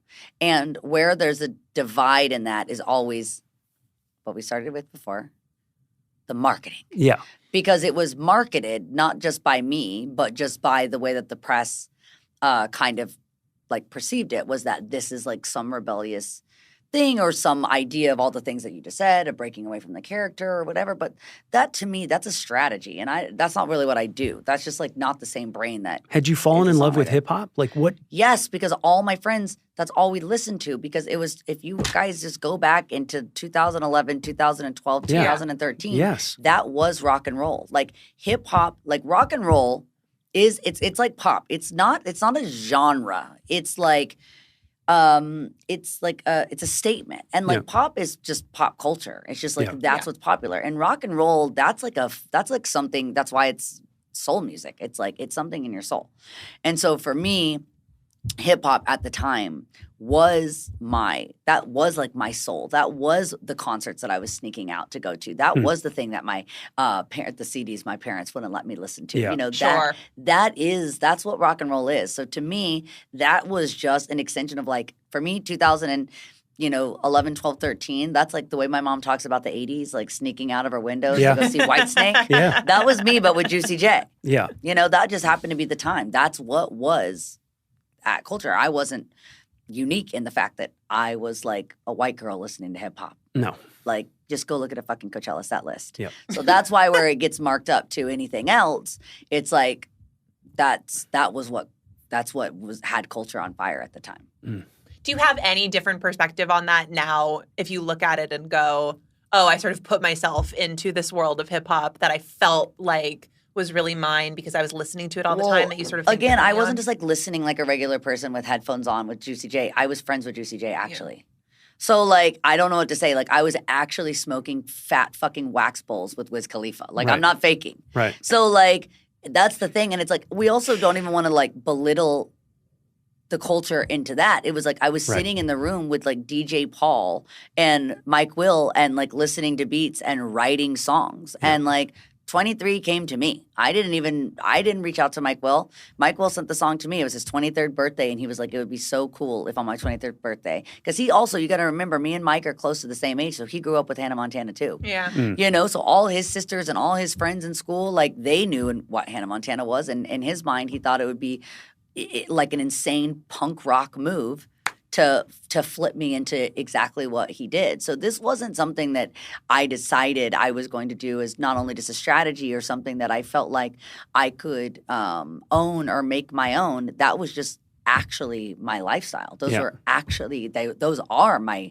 friends. Those collaborators that I have on that record, whether it's like Big Sean, Ludacris or Big Sean. And Big Sean is still like, he's on Dead Pets. He's on Dead Pets. That's what I'm saying. If I need something from Big Sean, he got on one of the How did he get on Dead Pets? He got on one of the weirdest songs, too. Yes. Because I asked him That's saying something. I asked him for a feature, and when I sent him Tangerine, you know, about like living on top of the sun, and he did like an incredible verse. Mike Will, he's all on Dead Pets as well. So not only did he bring me into his world, but I also brought him into mine. Yeah. He wouldn't have had songs like, you know, We Can't Stop. And he wouldn't have really had songs like there's a couple ones even, you know, like Will.i.am did, like Do My Thing, which is like embedded in country, but with the hip hop drums. So we were all borrowing. This was not a one-sided take. Everyone was cooking in the kitchen and no one even thought about that. We're all there together. Yeah.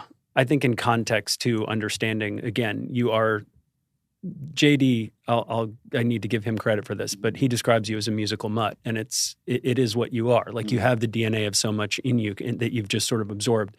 Because but like, I hear rock and roll and hip hop, and I hear country in and all rock those and roll. things. I hear it. Like when I listen to it, I have a really crazy ear too, where I can usually find a song that's reminiscent of another song. Like I could be a musicologist if I had to be, because I can really go like I can hear all this. That's what we do on this pod. Yeah, and it's so it sticks out so easy to me, and usually it's like pretty crazy. Like someone will go, "How the hell?" Like that's actually not the BPM, and that's the key, and that's the cadence. Like I'll like really do it. Right. I have a little bit of a copy paste like that, and so all of us, that's what we were doing. And I was hearing in Mike, I was hearing pop music, and he was hearing country. We were hearing.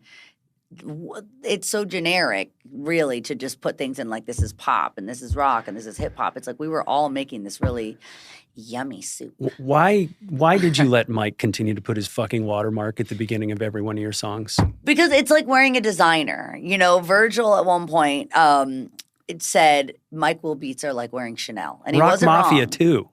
Rock Mafia, that was a time. I was like, these are Miley songs. Get out of the way. It's just what they did. That was the day. But it was like wearing a designer. All right. You know, Mike Will is like wearing Chanel. But you are in this moment, like we talked about this. Like I have a special place on a lake up north, and in the morning I'll go out in a kayak and like drag my finger through the water, and it starts these ripples and it wakes the whole world up. Mm-hmm. And that's you. Like you had the power to move culture by even accident. Mm-hmm. At this moment in time. Did you feel that weight? You know, it was so affecting my personal life at the time that like I felt like that was kind of my focus, because a lot of, not only did the world have a hard time for bangers, where the world your personal life was your focus. Well, yeah, because my professional life was affecting my personal life a lot. And meaning that not only the outside world had a hard time coming with me, but my people on the inside had a hard time coming with me too, because they're going like, what is this? This isn't who we grew up with. So like my relationship, this was the first time me and Liam called off our engagement, was during that time. And that was just because that wasn't the last song, girl. Yeah. And so and it had nothing to do with him. Now in hindsight that I'm older, I'm like, that had everything to do with me. And that's not a fault or a blame. That's just like, I get it. And not only I physically looked so different, I was just so different. Yeah. And so I was definitely, I didn't realize at the time how cruel everyone was being. I think I was just kind of thinking of like, this is the symptom of what this is. But now in hindsight, I realize that it was a little over the top. Yeah. The kind of like controversy and the backlash. When did you figure that out? I think as I started becoming like a true adult, probably when I was like 30. Divorced, house burned down. Yeah, where I'm like, wow, I would never look at a 20-year-old and like judge them. Yeah. And I would especially never look at a 15-year-old and judge them, you know. It sounds like you were more reactive to that power than sort of proactive with it in the moment because it sounds Meaning?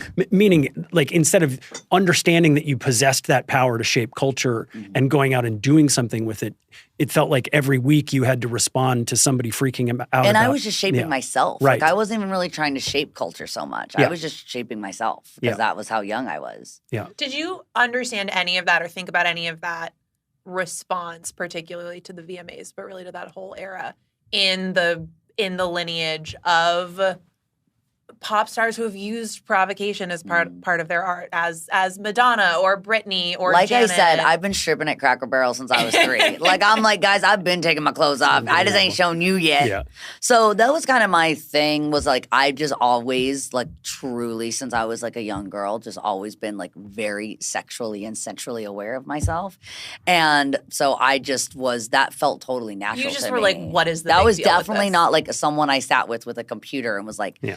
I'm going to remove Sure. my clothes, have gold teeth, and da da da. I was like, I just literally had a grill jeweler fly to my house and fit me because I wanted to buy a watch. And he was like, I can also give you teeth. And I was like, cool. Why not? And I got 2 watches and 2 sets of teeth. And then that was it. Like, it was like definitely not a strategic plan. You're not going, I'm going to make a point about latent conservatism in American culture. No. You're Yeah. just No. you're just doing your thing. And I think Just being we're Miley. in that era, I guess we were still like in Obama. That was like Obama Yeah. era. So I Yeah. felt pretty good. I Yeah. felt like America was solid. Yeah. Yeah. I didn't feel like I needed Yeah. to like complain too much. I was like, he's doing a good job. Yeah. He's got it. Everything's cool. We're None of all us good need guys. to like be like co-captains of this because Yeah. he's got it. So I enjoyed that time because I didn't need to be president because we had one. Well, you Shade. created you created 2 songs that go on your personal Mount Rushmore on that album in We Can't Stop and I'm having a complete brain Wrecking fart. Ball. And Wrecking It Ball. was thank you. interesting that you used Mount Rushmore as an example because, I literally had a Mount Rushmore on the Bangers tour where I had like 2 Yes. girls in thongs Right. that were dressed as Mount Rushmore. Right. And then I had all the presidents Yeah. for Party in the USA at the end of Bangers because I needed to Bangers Party in the USA basically. And then one of there was like presidents like daughters and nieces started coming to the show and I just kept getting like these like cease and desist letters. So I had to stop doing what I was doing with the Okay. presidents. So if you notice the Mount Rushmore I used has like just a generic face because they were like, you're getting cease and desist from like the estate of the I was descendant Gerald of. Ford? because I was doing crazy stuff. Like yeah. we had the presidents doing some rotten things. I wrong feel like Lincoln's got to be fair use at this No, point. like his great was like, hey, his like nephew's coming tonight. Could you not have him? Don't like, hump his face. yeah, literally that vibe. I mean, Yeah. should be so honored. But yes, we have the Mount Rushmores. So We Can't Stop, Wrecking Ball are there. It continues this thing where you have these massive songs on albums that I feel like sometimes overshadow yeah, and I had more. the rest. Well, so that's the question. Like, Yeah. were there other singles on this album? I wanted to do more What were videos. they? Well, what was very interesting to me was I have this written down on my notes that I was on tour, which is why I didn't have more singles because, the label and the team at the time was like, you're on tour, so you probably won't have any time to make a music video. I was like, guys, I've been on tour making music videos, writing fucking books since Right. I was 10. Right. Like, it's not that deep. But I think that, it was the songs, they weren't totally as certain with the album Right. as I was. Like, I wanted to make a 4x4 video. You did. That I was in With Nashville, Nelly? Tennessee with Nelly, and I had everyone already lined up. Madonna was down to do the video. Miranda Cosgrove, I had all these people down to do this They video. didn't like you talking about piss. Yeah, they didn't want me talking about a pit bull, piss, all this stuff. And I had all these I was getting all these people to be in the video, and this was before Taylor had a lot of famous people in her crew. Yeah. I was friends with famous people first. You were going to do the and Bad Blood I video. wanted to do that. Squad. And I had a fucking squad, and my squad was very, very cool. But they were like, Why didn't we do this? that's what I want to know. So instead, when I was in Nashville, what I decided to do after the show was completely unproductive, Right. counterproductive, Right. you could even say. Right. I So, ended up getting Miley fucked up needs for 3 structure.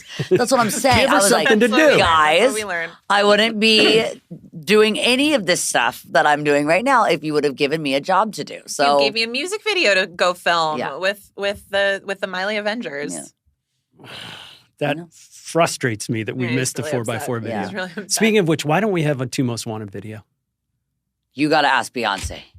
She's so she's busy. yeah. Well, So so are busy. you.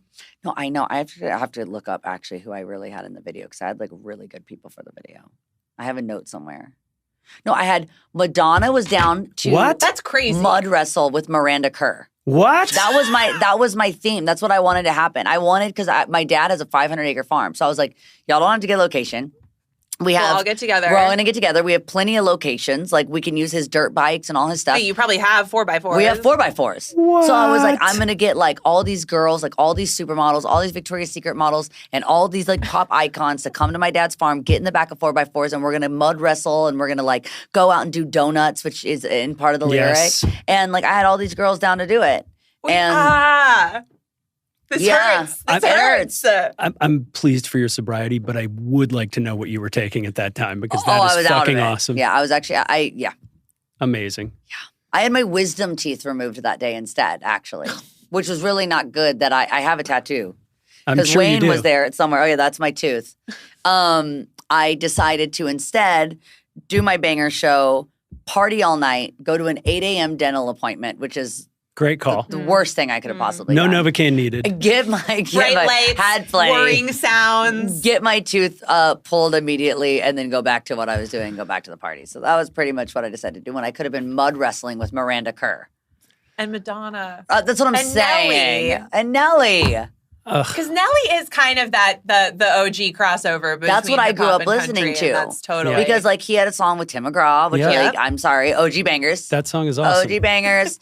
But I listened to Nelly growing up because it was more of a like hip hop country Yeah. crossover. Yeah. And it was also perfect for my era. I was like in, sixth grade. Like that was like Yeah. Nelly was everything. So I wanted to make a really cool video. But In hindsight, having Britney on Bangers that actually was sick. Yeah, it was important from like a torch passing standpoint. It also, I feel like she's one of the people who didn't end up managing the weight of that culture moving power that you had in that moment in the same way. It really took its toll on her. Again, like Bangers is an OG. It's an OG something beautiful. It's like Britney Spears and Naomi Campbell. Like that's done. Like those are my two that Yeah. now that I've had those, like no one can truly tell me anything. Well, I mean, Madonna mud wrestling would have. Madonna Yeah. wrestling was really good. But I worked with Madonna too. Yeah. I got to work with Madonna. I've gotten to really check so many of these boxes off my list of the people that really like made me who I am. And definitely Britney is if not one of the most impactful parts of that. Well, because Hannah was sort of at peak Hannah in that moment right after she had really been put through it. Lindsay Lohan was really put through it. How much, Yeah. we're sort of going back in time here, but I did want to ask you this. Like, how often were you hearing people say things to you like, don't end up like those girls? They would always put me on the cover of magazines side by side with them. Yeah. And I was like, What's wrong but I with kind of that? want to be them. Yeah. I was never like, I was always like, okay, cool. Maybe she was really sad, which is, I don't like that she was sad when she shaved her head, but her shaving her head was sick. I just don't Yeah. like why she did Yeah. it, but I love what she did. And like Speaking no of one can pink complain about wigs. Lindsay now. How Yeah. good does she look? Thriving. That's what I'm saying. Thriving. She looks amazing. Got a Netflix deal. I love those movies. Me too. I watch them in the spring. I'm watching You those watch Christmas it after movies. you watch the Christmas movies. I in watch them spring. the day they come out. I have an alarm on my phone, and then I watch them all Christmas, and then I get a little sick of them by January and March. Then you they're gotta come back. back. What is it like the Irish one? The last Is that Luck- Irish Wish? Or Yes, I, you're that's looking right. at me. Nathan, like he's That's having right, any Irish idea. Wish. Irish Wish. No, Yeah. Irish Wish was great. I'll probably watch that tonight. And then like Freakier Friday. I love. I'm Can't so wait. excited. Can't I'm wait. so Can't wait. excited. Pink Slip reuniting. Love. Incredible. All this is exciting. We're at the edge of the forest of my understanding of Lindsay Lohan movies at this point. Pink Slip was an iconic band. That music was sick. It was so I'm good. saying the way that kid music crosses over into like culture like this is like it's very simple. The music just has to be good. The music was good. The music was good. The music was great. Lindsay's music was good. Well, that was there one of is my this, first like- Christmas presents I ever got was a Lindsay Lohan CD from my grandmother. The one with rumors. Yeah. And I was like, Because you covered that. What you did that on like? Did you do that on Instagram once? oh, I'm sure. You like sang it to her, and maybe she said Or something maybe nice IP. to you? I could have done an IP. Maybe. Yeah. I don't. But there was something. I love that song. love her. Is there Always anything else you want to yell at us about for Bangers? Let's see, Bangers is my OG SB. That's what I have written Yeah. down. It is. And On Tour, which I didn't have singles. We did it. And was the fact that they kept you locked up from doing the 4x4 video, like what made you do this insane career right turn to Dead Pets? That's what happened. Which is fucking super bold. Because I had nothing to do after the shows. They should have been putting me to work. But instead, I was drinking and taking drugs on my tour bus. Yes, you were. Listening to every Flaming Lips album. Right.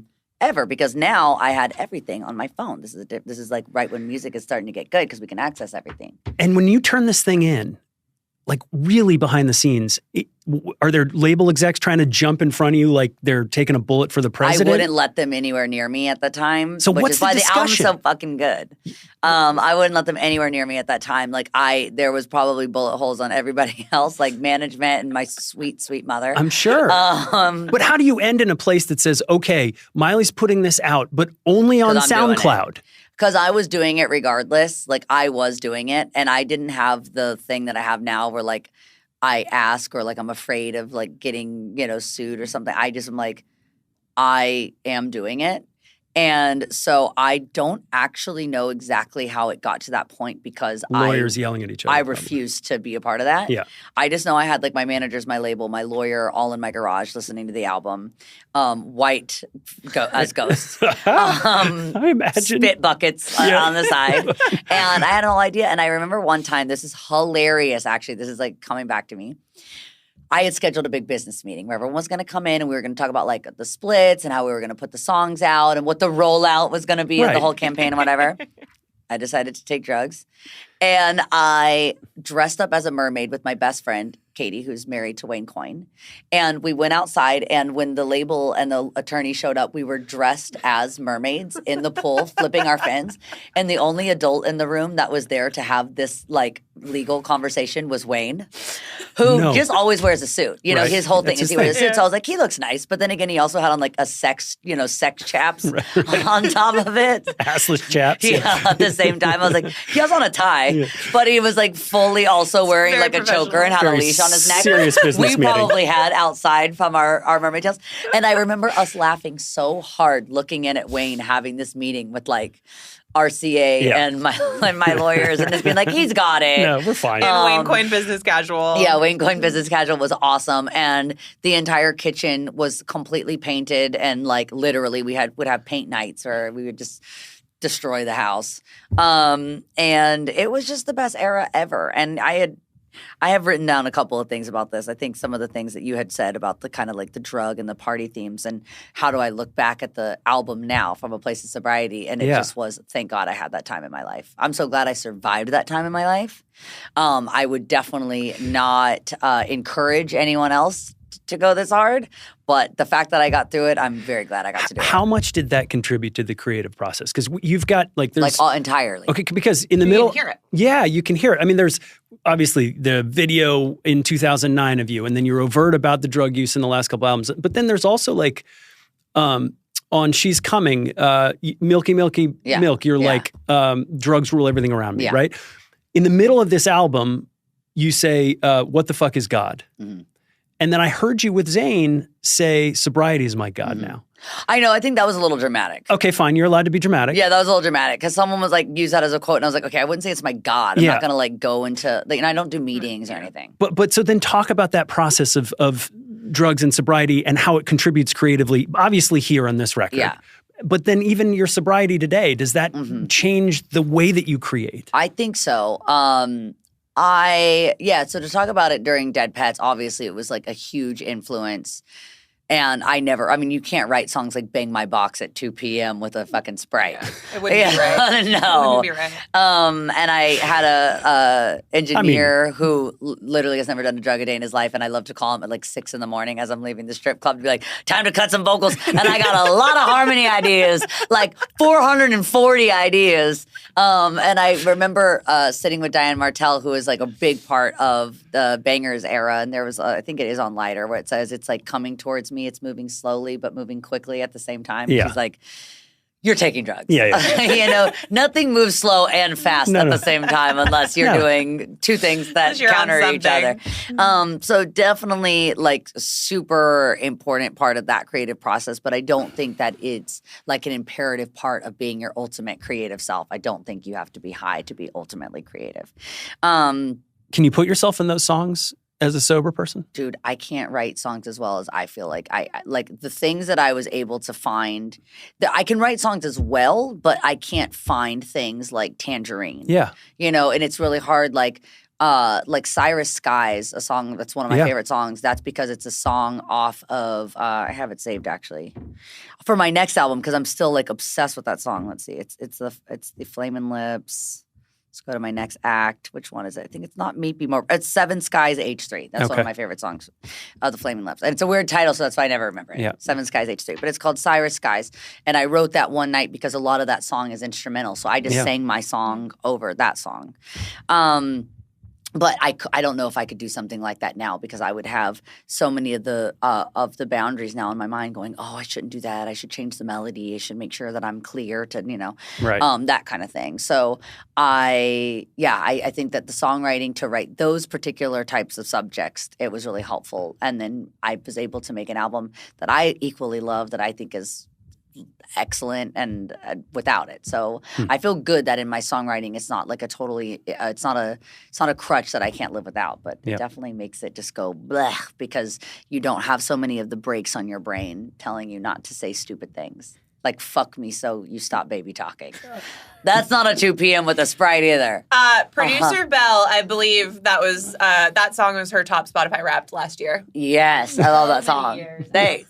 So many years in a row. Thank you. I am obsessed with Pablo the Blowfish. Thank you. Is that that is actually a real, can you please tell me about Pablo the Blowfish? Not the song. That's my Blowfish. But that's Pablo. Tell me about Pablo. He died. Pablo was my bestie. He died. He passed. Are those real tears on the song? Yes. Followed by a real laugh? Yes. You can see it in video. I recorded it live. I know. And you actually went and saw friends eating sushi and got sick to your stomach. People would always ask me to go to sushi and I was just like, because I can make really big decisions in my life, but I hate when somebody's like, what should we get for dinner? I'm like, I hate that. Like, it's just, I need to just be told where to go and I'll find my way. I don't like doing the little things. And so all my friends, we live in LA, they'd always choose sushi and I would be like, bye, Pablo. Right. Is that a hang up for you still? No, I love sushi. You like okay. I know, Pablo, R.I.P. And I still have a lot of fish. I have a new fish named Bartholomew, who's like kind of the new Pablo. I'm obsessed with him, but that's going to be a song I might have to relapse to write. Because fuck. Like, how do you get Bartholomew? Yeah. Not a lot of rhymes. Into one of those. Not very many. No, Wait, what type of, is he also a blowfish? He's a blowfish, what but does that he's mean? some sort of like, something's wrong with, he's like. Special. He's a special blowfish. Well, basically, he was Special not bark. working in someone else's tank. And I had a tank that was pretty large with very small fish in it because after Pablo, I wasn't really able to just replace him and move on. So I hadn't had a blowfish in all this time, but I have a tank That's just large like enough Liam. for one. Exactly. It took me a while. And this one must have been easier because someone else was like, I got one. You want it? And they dropped him off at my house. And when I walked in the front door, I gasped because he was so, the definition of cute, like so ugly that it's like good again. Yeah. That's him. He's fucking terrifying. Yeah, I have a and couple I do rescue a lot to dogs make like that. where you're just like, ugh. Yeah. And I've done a lot to make my house like a very welcoming place. And he's like the least welcoming looking thing that's ever lived on planet Earth. He's fucking heinous. Miley Cyrus and her ugly pets. Literally. Poor Bartholomew. He's so cute. But you know what's crazy is he was dropped off to me the same day that my pig Puddles died, and he looks exactly like Puddles. He's a reincarnation. So he looks. Okay. I have a pick stitch. Do you have Before a tattoo I leave, of I'll Puddles? show you. Not yet, because both of them are so hideous. I knew it. You won't even tattoo But what I these. did was I do have a box of their ashes on my bedside, which now has moved into a bedside drawer because it was ruining my sex life. Sure. Everyone's like, can you move the pig? Can we get the dead stuff out of the way? I would take the Miley low voice over that. Yeah, they're like, what the hell? And that's why I also don't drink anymore because the first thing I do is like when they get to my house, I'm like, want to see my dead fish? And they're like, all right, this is not the fantasy that I had in mind. Do you want to see the charred remains of some ugly ass pets? Some ugly ass pets. So anyways, the question was Pablo the Blowfish. It was a real blowfish. I absolutely adored him. He was less of a fish and more like a dog. He recognized me when I would come in the front door. He would swim to the side of the tank, and I know he was like so cute. And then Melanie Sofka, who's now passed also, she had a seahorse named Sadie. Yeah. And in the verse it says, I heard there's a seahorse These are named real Sadie. creatures. Melanie Sofka, that was her actual seahorse. And when she met Pablo, she was at my house with her son, Bo, and I was telling her, and I played the song for her, and she was like, I think I have. Oh, actually, it was before because Pablo hadn't died yet. So I introduced her to Pablo, and she came up and she was like, I think I have someone for him, my seahorse. I want to introduce them, which never happened. That's so sad. What's the the pet seahorse, you They mourn? left us too everyone young. passed. What's the pet you mourn the most? Floyd. Yeah. That was my bangers. Yeah. My bangers dog. And I would have never made Dead Pets without Yeah. Floyd. He was the inspiration. Yeah. I feel like Wayne was kind of my reincarnation. Like he jumped into Wayne's body and Wayne became Floyd. How many pets have you had? It's too many. At one point I had 14 dogs, which is illegal. But I actually, Really? it's better than them being like, okay, We are can we, edit that are out. we going to put them behind fine. bars? Like, what should be legal? Should they be able to be with me? Yeah. Living a fabulous Wait, life? are you not allowed to have 14 dogs? I think the cap is 7 Wow. I In think. California? in California. Yeah. Your dad's ranch. Well, You listen, can do I what had you 2 people, so 7 for each. That's how I got away with it. Okay. We will add to the Miley math. petition for Party in the USA to be the Seven. national anthem and for you to have as many dogs as you want. I That's think what I'm it's fine. saying. They live a better life than like Yeah. anybody. Like they're only eating like the clean. Like I'm like, come on. Like you would rather me have a cap of 7 dogs than these other 7 dogs be behind bars at like some terrible Yeah, jail. there's so many dogs that need homes. like 14 of them. This will be our cause. Is let Miley Cyrus have Have all the many dogs dogs that as she she wants. want. Let Miley parent. Yeah. Did you know Miley Cyrus and her dead pets is a ballsy move? Like, did you know, or were you just doing what you wanted to do? That was just like I didn't even think of it really being ballsy. That was just like pure from my heart. That was just my heart. Totally. Like that was full emotion for me.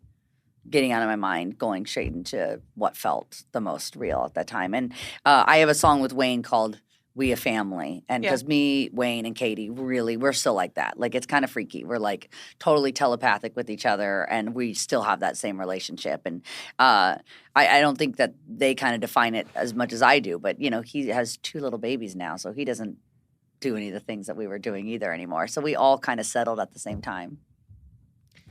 But then after this insane trip, you go and you make Younger Now with Orniel. Mhm. What it's like a complete 180, which I love about you now understanding the entire catalog. But like, why this? so and this- why with him? This part's a little bit, you know, kind of delicate because with Younger Now, I think that when me and Liam split up the first time with Bangers, it was because it was like I was this provocateur and it was like highly sexualized. And so for Younger Now, the album, the reason I kind of like played into this innocence was because I think that was a way to keep and a way to stay was by if I'm younger now, if I'm less like awake as like this like sexual woman publicly, Mhm. then this is going to be the way that I can keep like a happy home. Because with Something Beautiful, this album, I do have that. I do have like a really You can genuinely tell. lovely personal life and like my career is exactly how I want it to be and the music is great and all these things. And I think I was seeking that in Younger Now, but I didn't know how to fully do it because I was also balancing the sobriety thing because I wasn't getting fully sober yet. And so I was like, well, I'm safe and I'm clean and I'm wearing all white and I'm singing songs about Right. nature. Right. But, you know, my personal life is still like I'm still kind of in that dead pets Chaos, era. So yeah. I think I was just trying to find a persona that could keep my personal life intact. Sure. So there's a bit of a defense mechanism there. Yeah, and not an attempt to publicly appeal to a more conservative world It was all post-Trump. about It my was just private life. your own inside. And that Sort was of one of the playing reasons house I a really little wanted to bit. do this podcast was because I feel like these albums coming up are the ones that I think I would never want to make an excuse for in any ways because, you know, there's This It's just a- didn't feel like you. This album did not. and it kind of wasn't. It was the songwriter of me, but it was me putting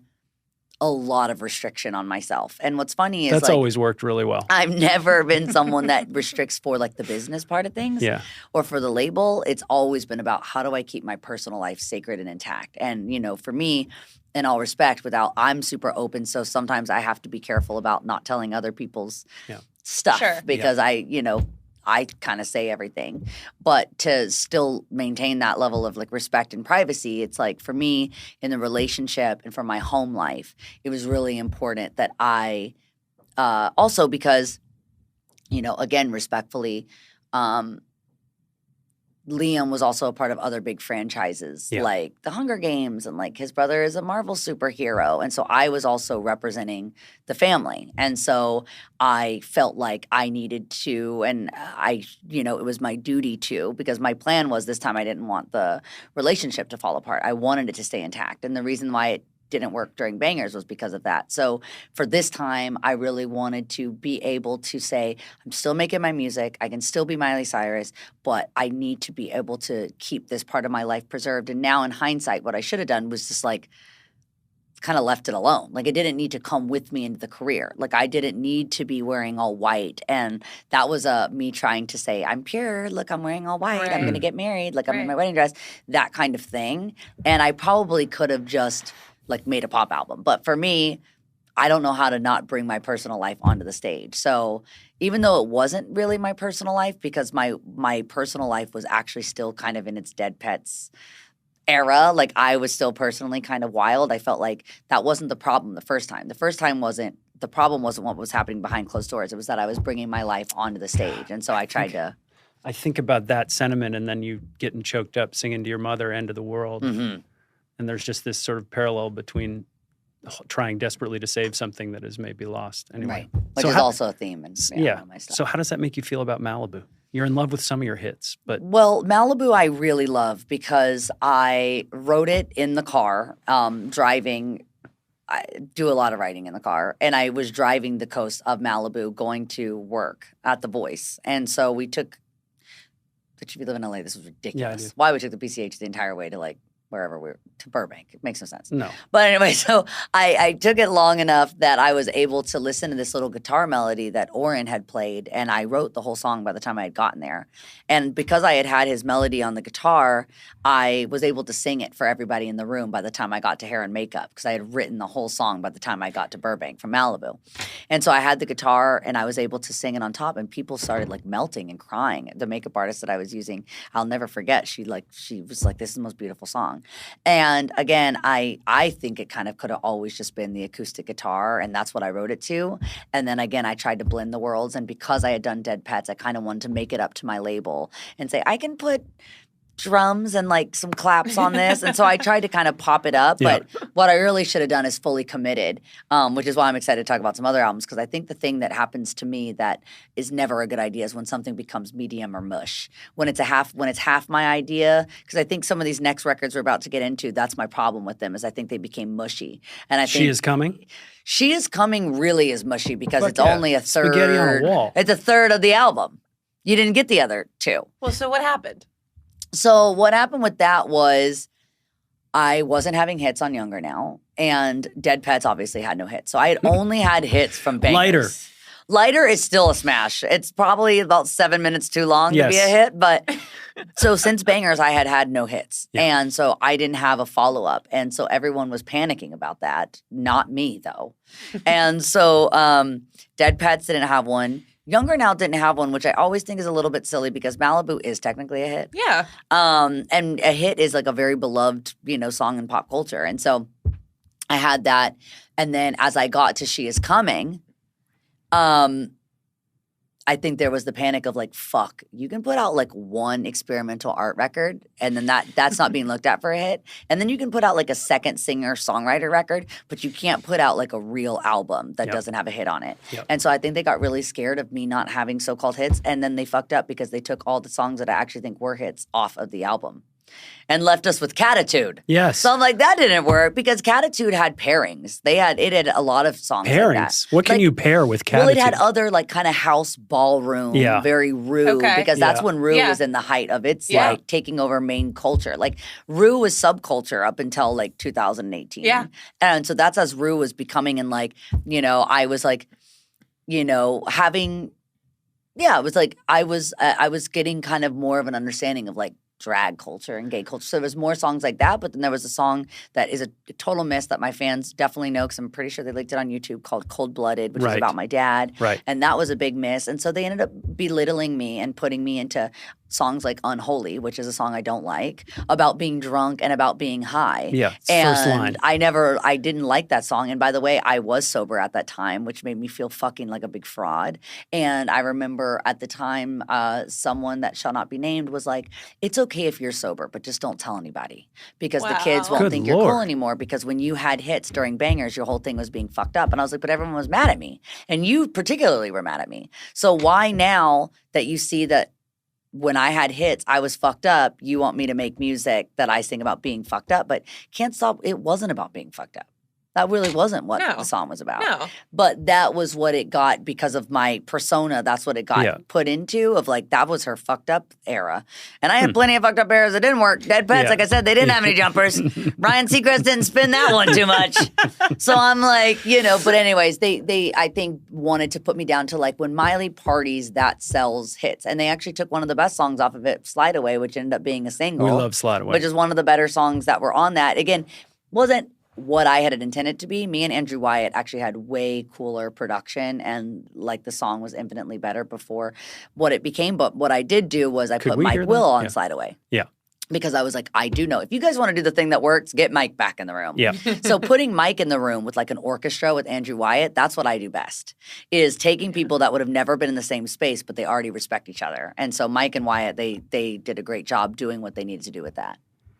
Is there any world in which the world will ever hear that other version of Slide Away? Yeah. That's like one of my favorite songs. I remember the first time I said this to Nathan when we were doing that episode.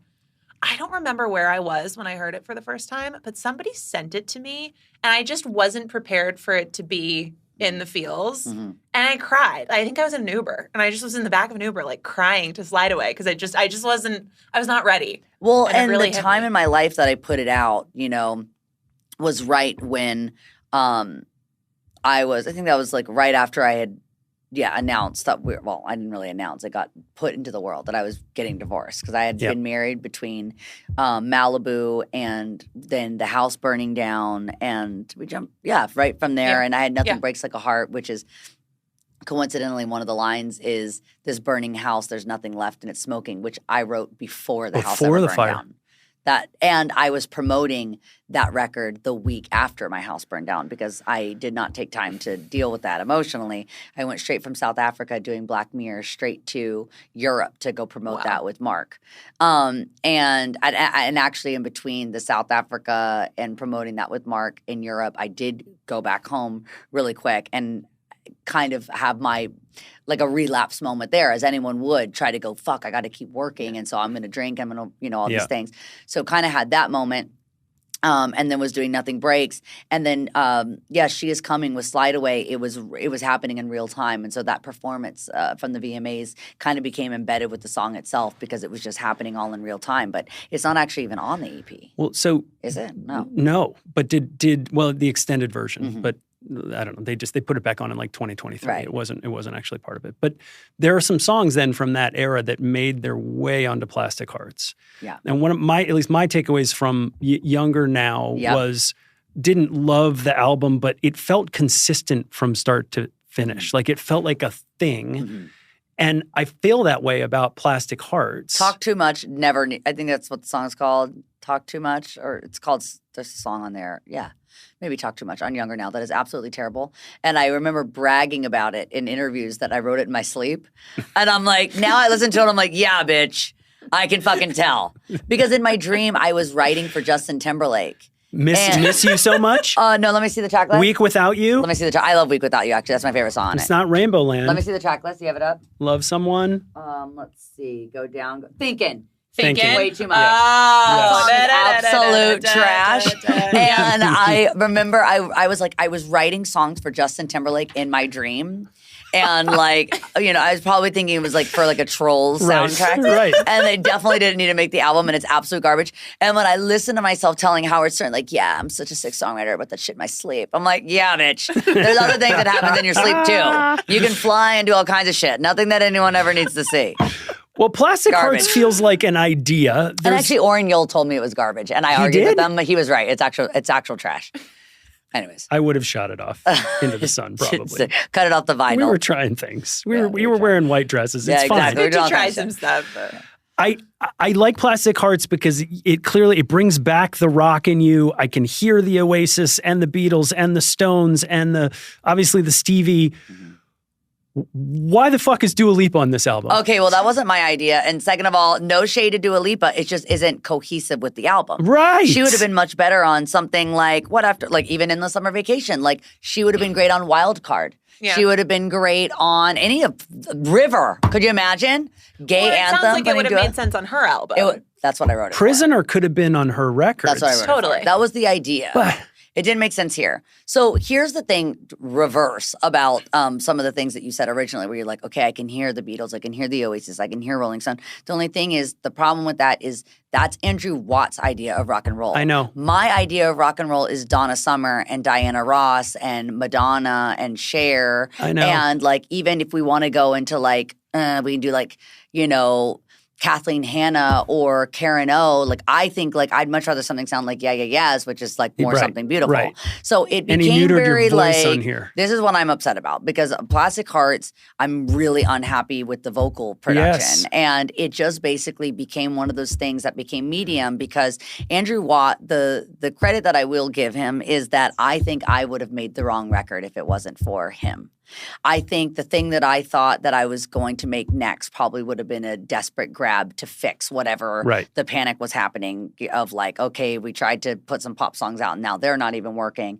And I think I think it actually would have been worse. So he drove me into a really nice, authentic, kind of back to that Meet Miley Cyrus Yeah. kind of place that There's I a started. definite through line there. Yeah, and I really think he did, which I will give the credit to, of producers that are really genius. Is what they do is they help you remember or find a part of yourself that you've either forgotten or you didn't even know existed. Yeah. And I think he kind of knew me from like that Chris Cornell time. Yeah. And, It's a little bit of a cover album in its own right. way. He kind of knew where to take me in a way that I didn't.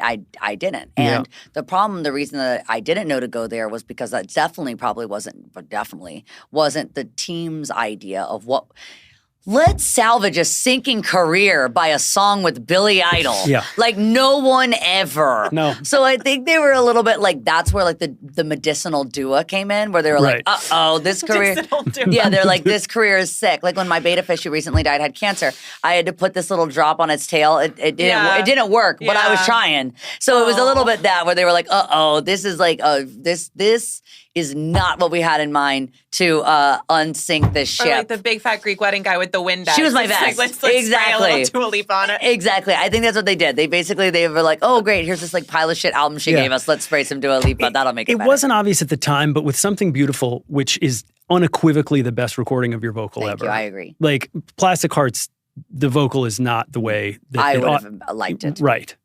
But you didn't really have a hit on there, except Angels Like You is massive. Now. No, Which yeah, should have it always been the wasn't first single. immediately. That's Did what I you always know? wanted. That's what I wanted to be the first single. And then basically it was like put out a pop song first, because they always say you need to have like the rocket that takes the album like out into the world. And then once the world has it, but it was such a wrong move. It streamed more than We Can't Stop and Wrecking Ball yesterday. I wanted to do Angels and What the Fuck Do I Know? Not even because What the Fuck Do I Know? Because actually What the Fuck Do I Know is a song that I've never really listened to. It's just like not my favorite song of mine. But Yeah. I know that the fans, they really, really love that song Yeah. because they like that. It reminds them of Meet Miley Cyrus. Yeah, Yeah. It reminds totally them of Breakout. does. Like they felt like, oh, that's like the grown version of the teen Miley. Yeah. So they really like that one. So I like it because they like that. I'm down when the fans have an idea, because usually they're right because they're the ones playing it. So I'm like, Yeah. if you like a song, please do. Like, make Angels Like You a thing. Go for it. But in my mind, Angels Like You and What the Fuck Do I Know should have always been the singles. And we should have let the album be what the album was, which was, I had, Taylor Hawkins. That's how him and I got Yeah. really close. He played drums on He this played a lot. on the sixth and track, yeah. Chad Smith, and I had all these guys, and then it got produced into, why and I want it to be rock, but the label wants it to be pop, so let's do this like pop rock mush, and then it just became kind of nothing. And so I do want to remaster that album at some time. Like I actually need to remix, and I don't even need to re-sing because all of it's there. It Yeah, just you got. just need to take some I patches just off need your to take some vocal. shit off my voice, Yeah. because I'm really bummed because Plastic Hearts, there's an album on it called there's a song called Hate Me Yeah. on it, which is another song that I Yeah. really, really like, because I had a dream where I was at my own funeral, kind of like Big Fish. Made me worry Right. about your friends. Oh yeah, well, I didn't have many good ones in that particular era, but I did want to. It was a song again, about this theme of like, I wonder if you wouldn't be so like angry at me for all of it, because Right. it always happens like this. Like we nail these people onto the cross, and Yeah. then once they're dead and gone, we have this like we give them a legendary award. Right. Let's just give them the Legends Award while they're alive. Right. Let's not like drag them through the mud as they're existing and then at the end honor their career. Or it always happens when they're like 80. And they're like, now I don't care anymore. Yeah. So that was kind of the deal for Plastic Hearts was that song Hate Me I really loved. And I actually took it off. The CD and the vinyl are a different vocal than what's on streaming because I actually did remix it a little bit before it made it to digital because I was upset by it because I love that song. I want to make sure that we have time for everything that we want to get into on Something Beautiful. Yep. Do you want to ask one Flowers question on Endless Summer Vacation just so that we don't skip it, but then we make sure that we... Yeah, I mean, I guess, was Endless Summer Vacation really a stepping stone to making Something Beautiful? Absolutely. Tell me, what does that mean? Because that was my first record that I made with my new management and my new label, and so I had all fresh blood, and I had never been supported in the way that I was on Endless Summer Vacation. And that was a lot to do with JD, who's a friend of both of ours, that it wasn't just about what he was doing, but what he was not doing and what he was allowing me to do. And I, just the conversations to be able to talk to your manager about music, like, I didn't even know that was a thing. That was so nice to like be able to call my label and talk about the songs. Like that was just, and so I think for Endless Summer Vacation, it's really grounded in the music. And then taking songs like Wild Card, which I had written as something totally different, but I then kind of wanted it to have this like if Radiohead was gay. That was that was the prompt to Tom Harpoon. Can you make, his name is not Tom Harpoon, by the way. I only call him Tom Harpoon. It's Kid Harpoon and his name is Tom. Yes. But I call him Tom Harpoon. That's really funny. It's like Bellamans. Yes. What the fuck? Belmans. I don't fucking know. Belmans. It's Tom Harpoon. It's always going to be Tom. I like Wild Card. Just made me feel sorry for you. Like it's really hard. I love Wild Card. And I had a version that was Then We Can Say Goodbye. That was kind of a reference, was like that. And I had it like very kind of 1950s. And then I was listening to Radiohead and I was like, I love Radiohead so much, but I love like gay music so much that like, what if I could combine the two? Yeah. So that was my attempt to do like, Did Used to Be Young get eaten by Flowers? I feel like Used to Be Young is an important song to understand you. Used to Be Young is an important song to understand me, but I think that the mistake was a lot like Slide Away, where Used to Be Young should have been on Endless Summer Vacation, which it was meant to. That was one of those like marketing strategies where like they kind of knew that Flowers was going to be so big that they didn't want to put, which I'm like, okay, so we're like not going to put one of the bigger songs on the album because I never understand all the marketing. I'm like, Adam Levine and I wrote a song at The Voice called Let's Make Something Easy Real Hard. And that's like the music industry's favorite thing to do. Is like, let's take this song that's like super easy. That would be like a great track too. Yeah. And then let's save it for a fucking year to the point where like you're in this weird in-between cycle where no one really cares because you're like in this weird middle ground. So basically Used to Be Young, I think, is the Slide Away of Endless Summer Vacation because it wasn't put on the EP and it wasn't put on the album, and it should have been because in context of the album it made a lot of sense, but I had already been too moved on for it to sit in the middle because the song is good, but it's like better when it's in context. It's there now. Interesting. Yeah. And the production's my favorite part. I have an instrumental version that I listen to all the time because me and Sean did that song together. God, you're giving people too many reasons to hack into your phone. I know. Nathan's like staring at your cell phone on the table. Lots of shit on here. The Grammys performance of Flowers with all the ad-libs, was that spontaneous? It had to be because I had no idea that I was going to win because I've never won before. So I had no fucking reason to think I was going to now. You know, so I was just like, damn, I actually got a Grammy. Cool. That was it. Well, all spontaneous. Of course. That makes sense because you referenced the win, so you couldn't have. I had no idea. You just were totally feeling yourself. I was just feeling myself. I felt good. And you know what? I was actually really, really nervous.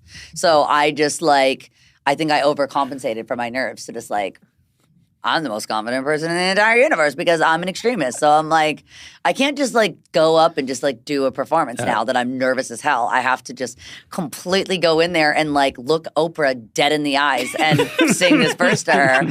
And that's what I did. You did. But I did. I did. All right, let's go Something Beautiful. Let's do it. You've talked yourself out of this album, I'm sure. But I'm so curious about, I thought about what you did with Dead Pets as being actually really bold and a move that, whether you intended it to be or not, was a artist empowerment move. Like, fuck it, I'm putting it out. I'm putting it out in a different way, however I want. when I heard about the visual component, I thought, oh, wow, she's thinking about what an album is, right? You've watched 13 of the last 16 Album of the Year nominees be female pop stars. You probably have been standing looking for what your lane is, how you get back in, reading the room. The hard part for me is I have no idea what's going on because I've said it before. I'm like a generational inherited narcissist. So I wish I was that good. I wish I looked at what other people were doing and was like, ooh, I should slide in there. I have no idea what anyone's doing but me. No, fair enough. Like but what you are doing is putting out an album with a huge visual component. And what I want to know is why you didn't put them out together. Can they be separated to fully appreciate what you made? The visual and the album. The visual and the album. Because for a while I thought she's sort of reinventing what an album is and making it visual in this era of creators. But well, so this is kind of the reason. And I'm not a medically diagnosed narcissist. It's just a good punch.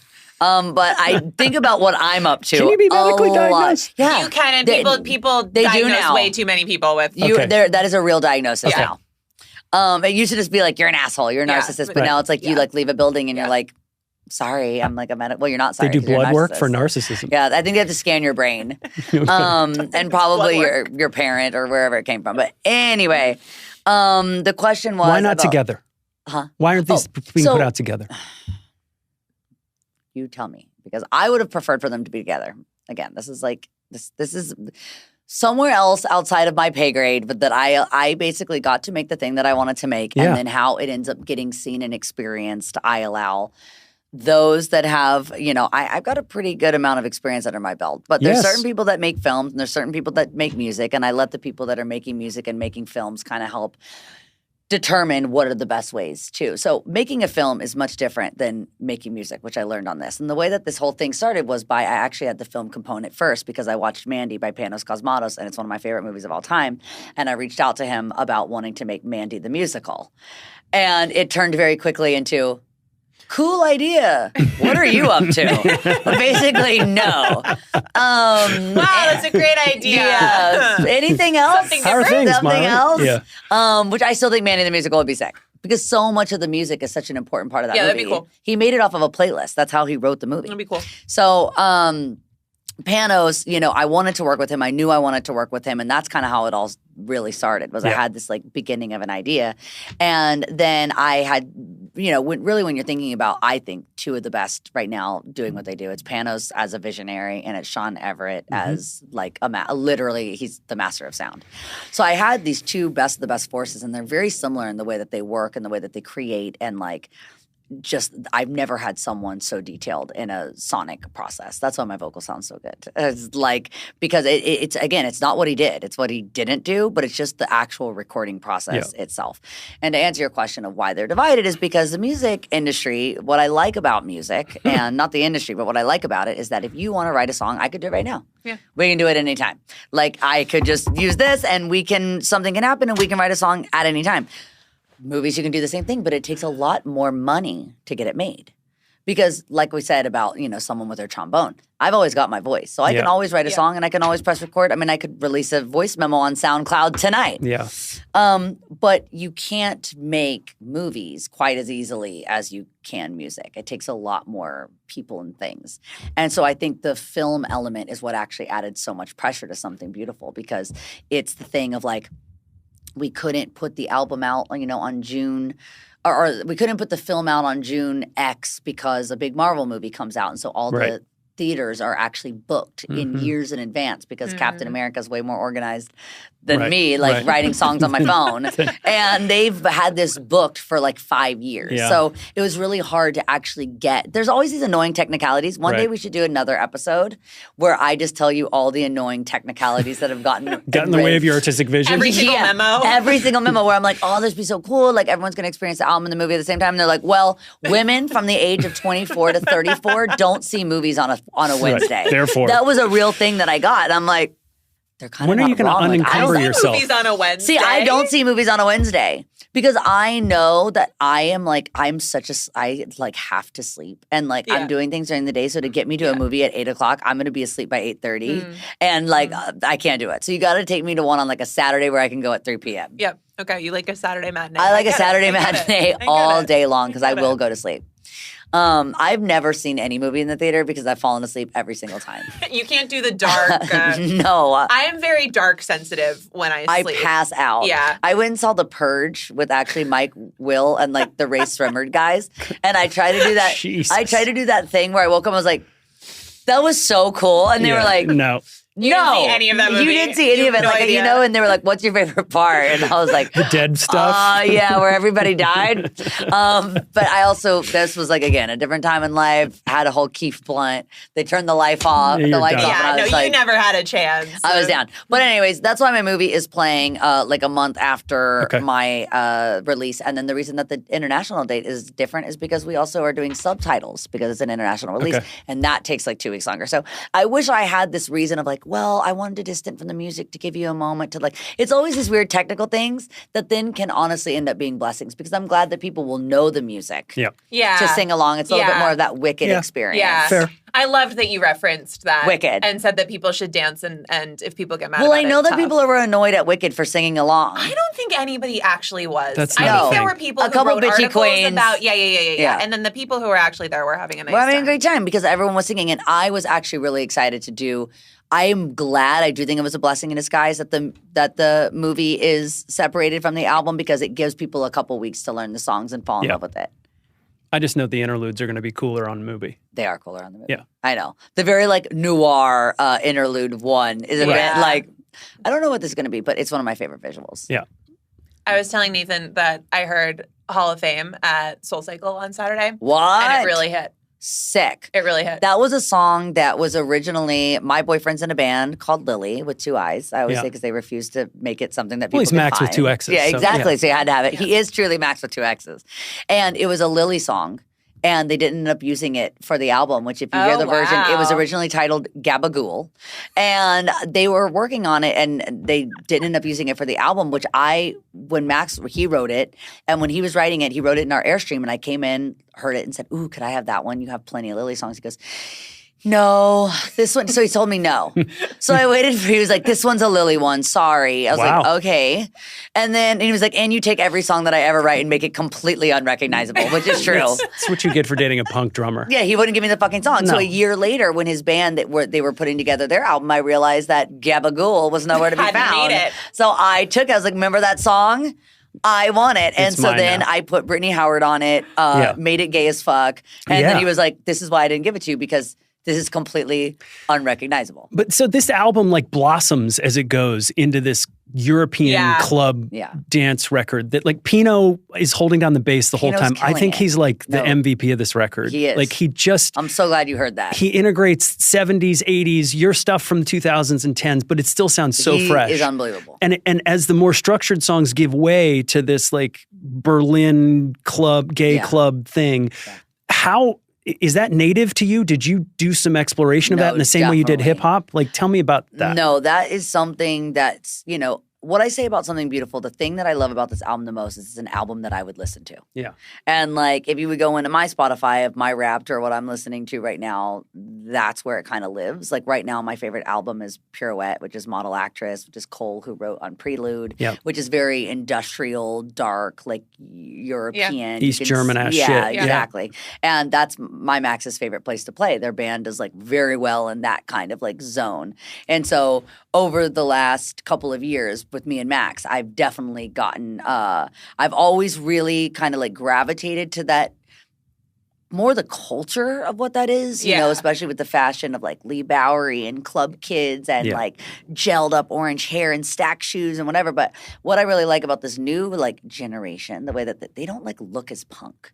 You know, they just like kind of are punk. Like it's more like an essence of the music. Sure. So it's very it's like almost like very you would never assume you would like that these guys are in these punk bands. And I like that because I think it's so far from the roux of it all, which as like a female Sure. pop star, it's so much about the drag. Like Yeah. for Plastic Hearts, it really wasn't a rock album, but I was rock presenting. Yeah. And what I like about the new kind of punk culture of this, like this, the way that the youth is wearing it and doing it is it's not really about the show, which I think is so kind of healing for me because of how much of my career has been about the physical presentation of the music. These guys are like they're just nice guys that make punk music. Like Yeah. my And guys it's a just black trouser and a white tank top. and a white tank top and that's it. And they're like very like preppy core. Yeah. They wear crop tops and they Yeah. like go into these places where like I feel like you would have gotten stabbed if you would have worn that in the pub clubs back in the day. But now it's like they're just like, and they're also really nice and they're all like have healthy relationships. And I'm like, this is so like not my punk. This is what I grew up with. And no one takes drugs. Like none of the kids like really take It's drugs helpful. anymore. Is it? I think it's good. I don't know. The music, all of a sudden, I'm like, it's interesting because it's got this. You know what? It is helpful because what it is it's not about that culture anymore. It really is like focused on the music. Now, I think if you still go to the German You'll find a punk little. clubs, you're gonna find it. But for the actual process of making the music, it's really kind of restored my faith in like. It's not about the persona. It's not because I've also wondered like how many of these guys. Like I sat next to when I was doing Plastic Hearts, and I took a flight and I sat with Billy Idol, and he was reading like Rolling Stone magazine, and it was like a Bowie issue, and I sat with him and I was like, first of all, I was like, what's the worst thing that like Rolling Stone has ever said about you? And he you know a ton of things, but always. Fleetwood Mac had the same stories where they were like, we can't wait for this genre to die. Like, Right. this is the worst genre ever. Sure.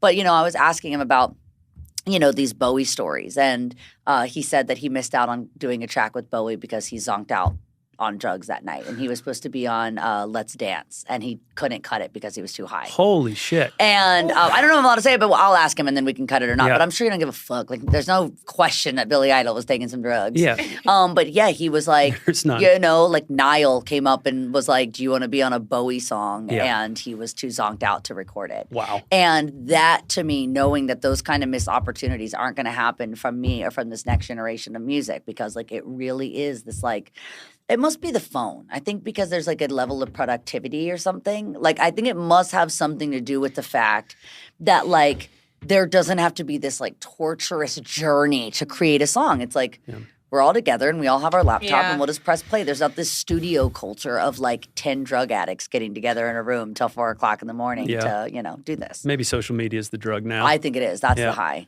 Yeah. Can we ask you about the clothes before we wrap up? Yeah. What was it like to get to dive into the Mugler archive and just all of this has been such an extension of the music, and they've been talking and feeding into one another. So I'll know, like on Prelude, I knew that I was going to wear that Terry Mugler archival piece. So I actually brought, you know, the images and the fabrics to Sean and was like, make it sound like this. And that's how those chimes and blues happened. And that's why Sean Everett was such an important and valuable piece of this whole thing, because that's really, he has such an incredible sense of personal style himself, and he really understands material. So like he will be recording your vocal while he's wearing a latex cape.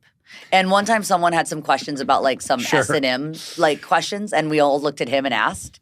And he goes, why are you asking me? Meanwhile, he had on like a latex bodysuit with nipple rings on top. And we were like, because you look like you could be hung from the ceiling right now. And he was like fully wearing stacked Crocs. Like he looked like he was ready to go to these German gay raves we're talking about.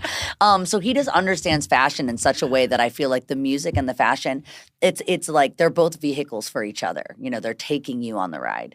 Is there anything we haven't seen, if we haven't seen the full visuals, that you're just like, holy shit? All of Act 2. So Act 1 has been released, and that's all the way up until Easy Lover, with some interludes missing. The interlude is missing. Yeah. And then Act 2 is exclusive to theaters and will eventually be on streaming, and everyone can watch it on their phones in bed and eat Chinese food while they watch. But for a little while, I didn't want that to be the first experience. Because I know I do that shit.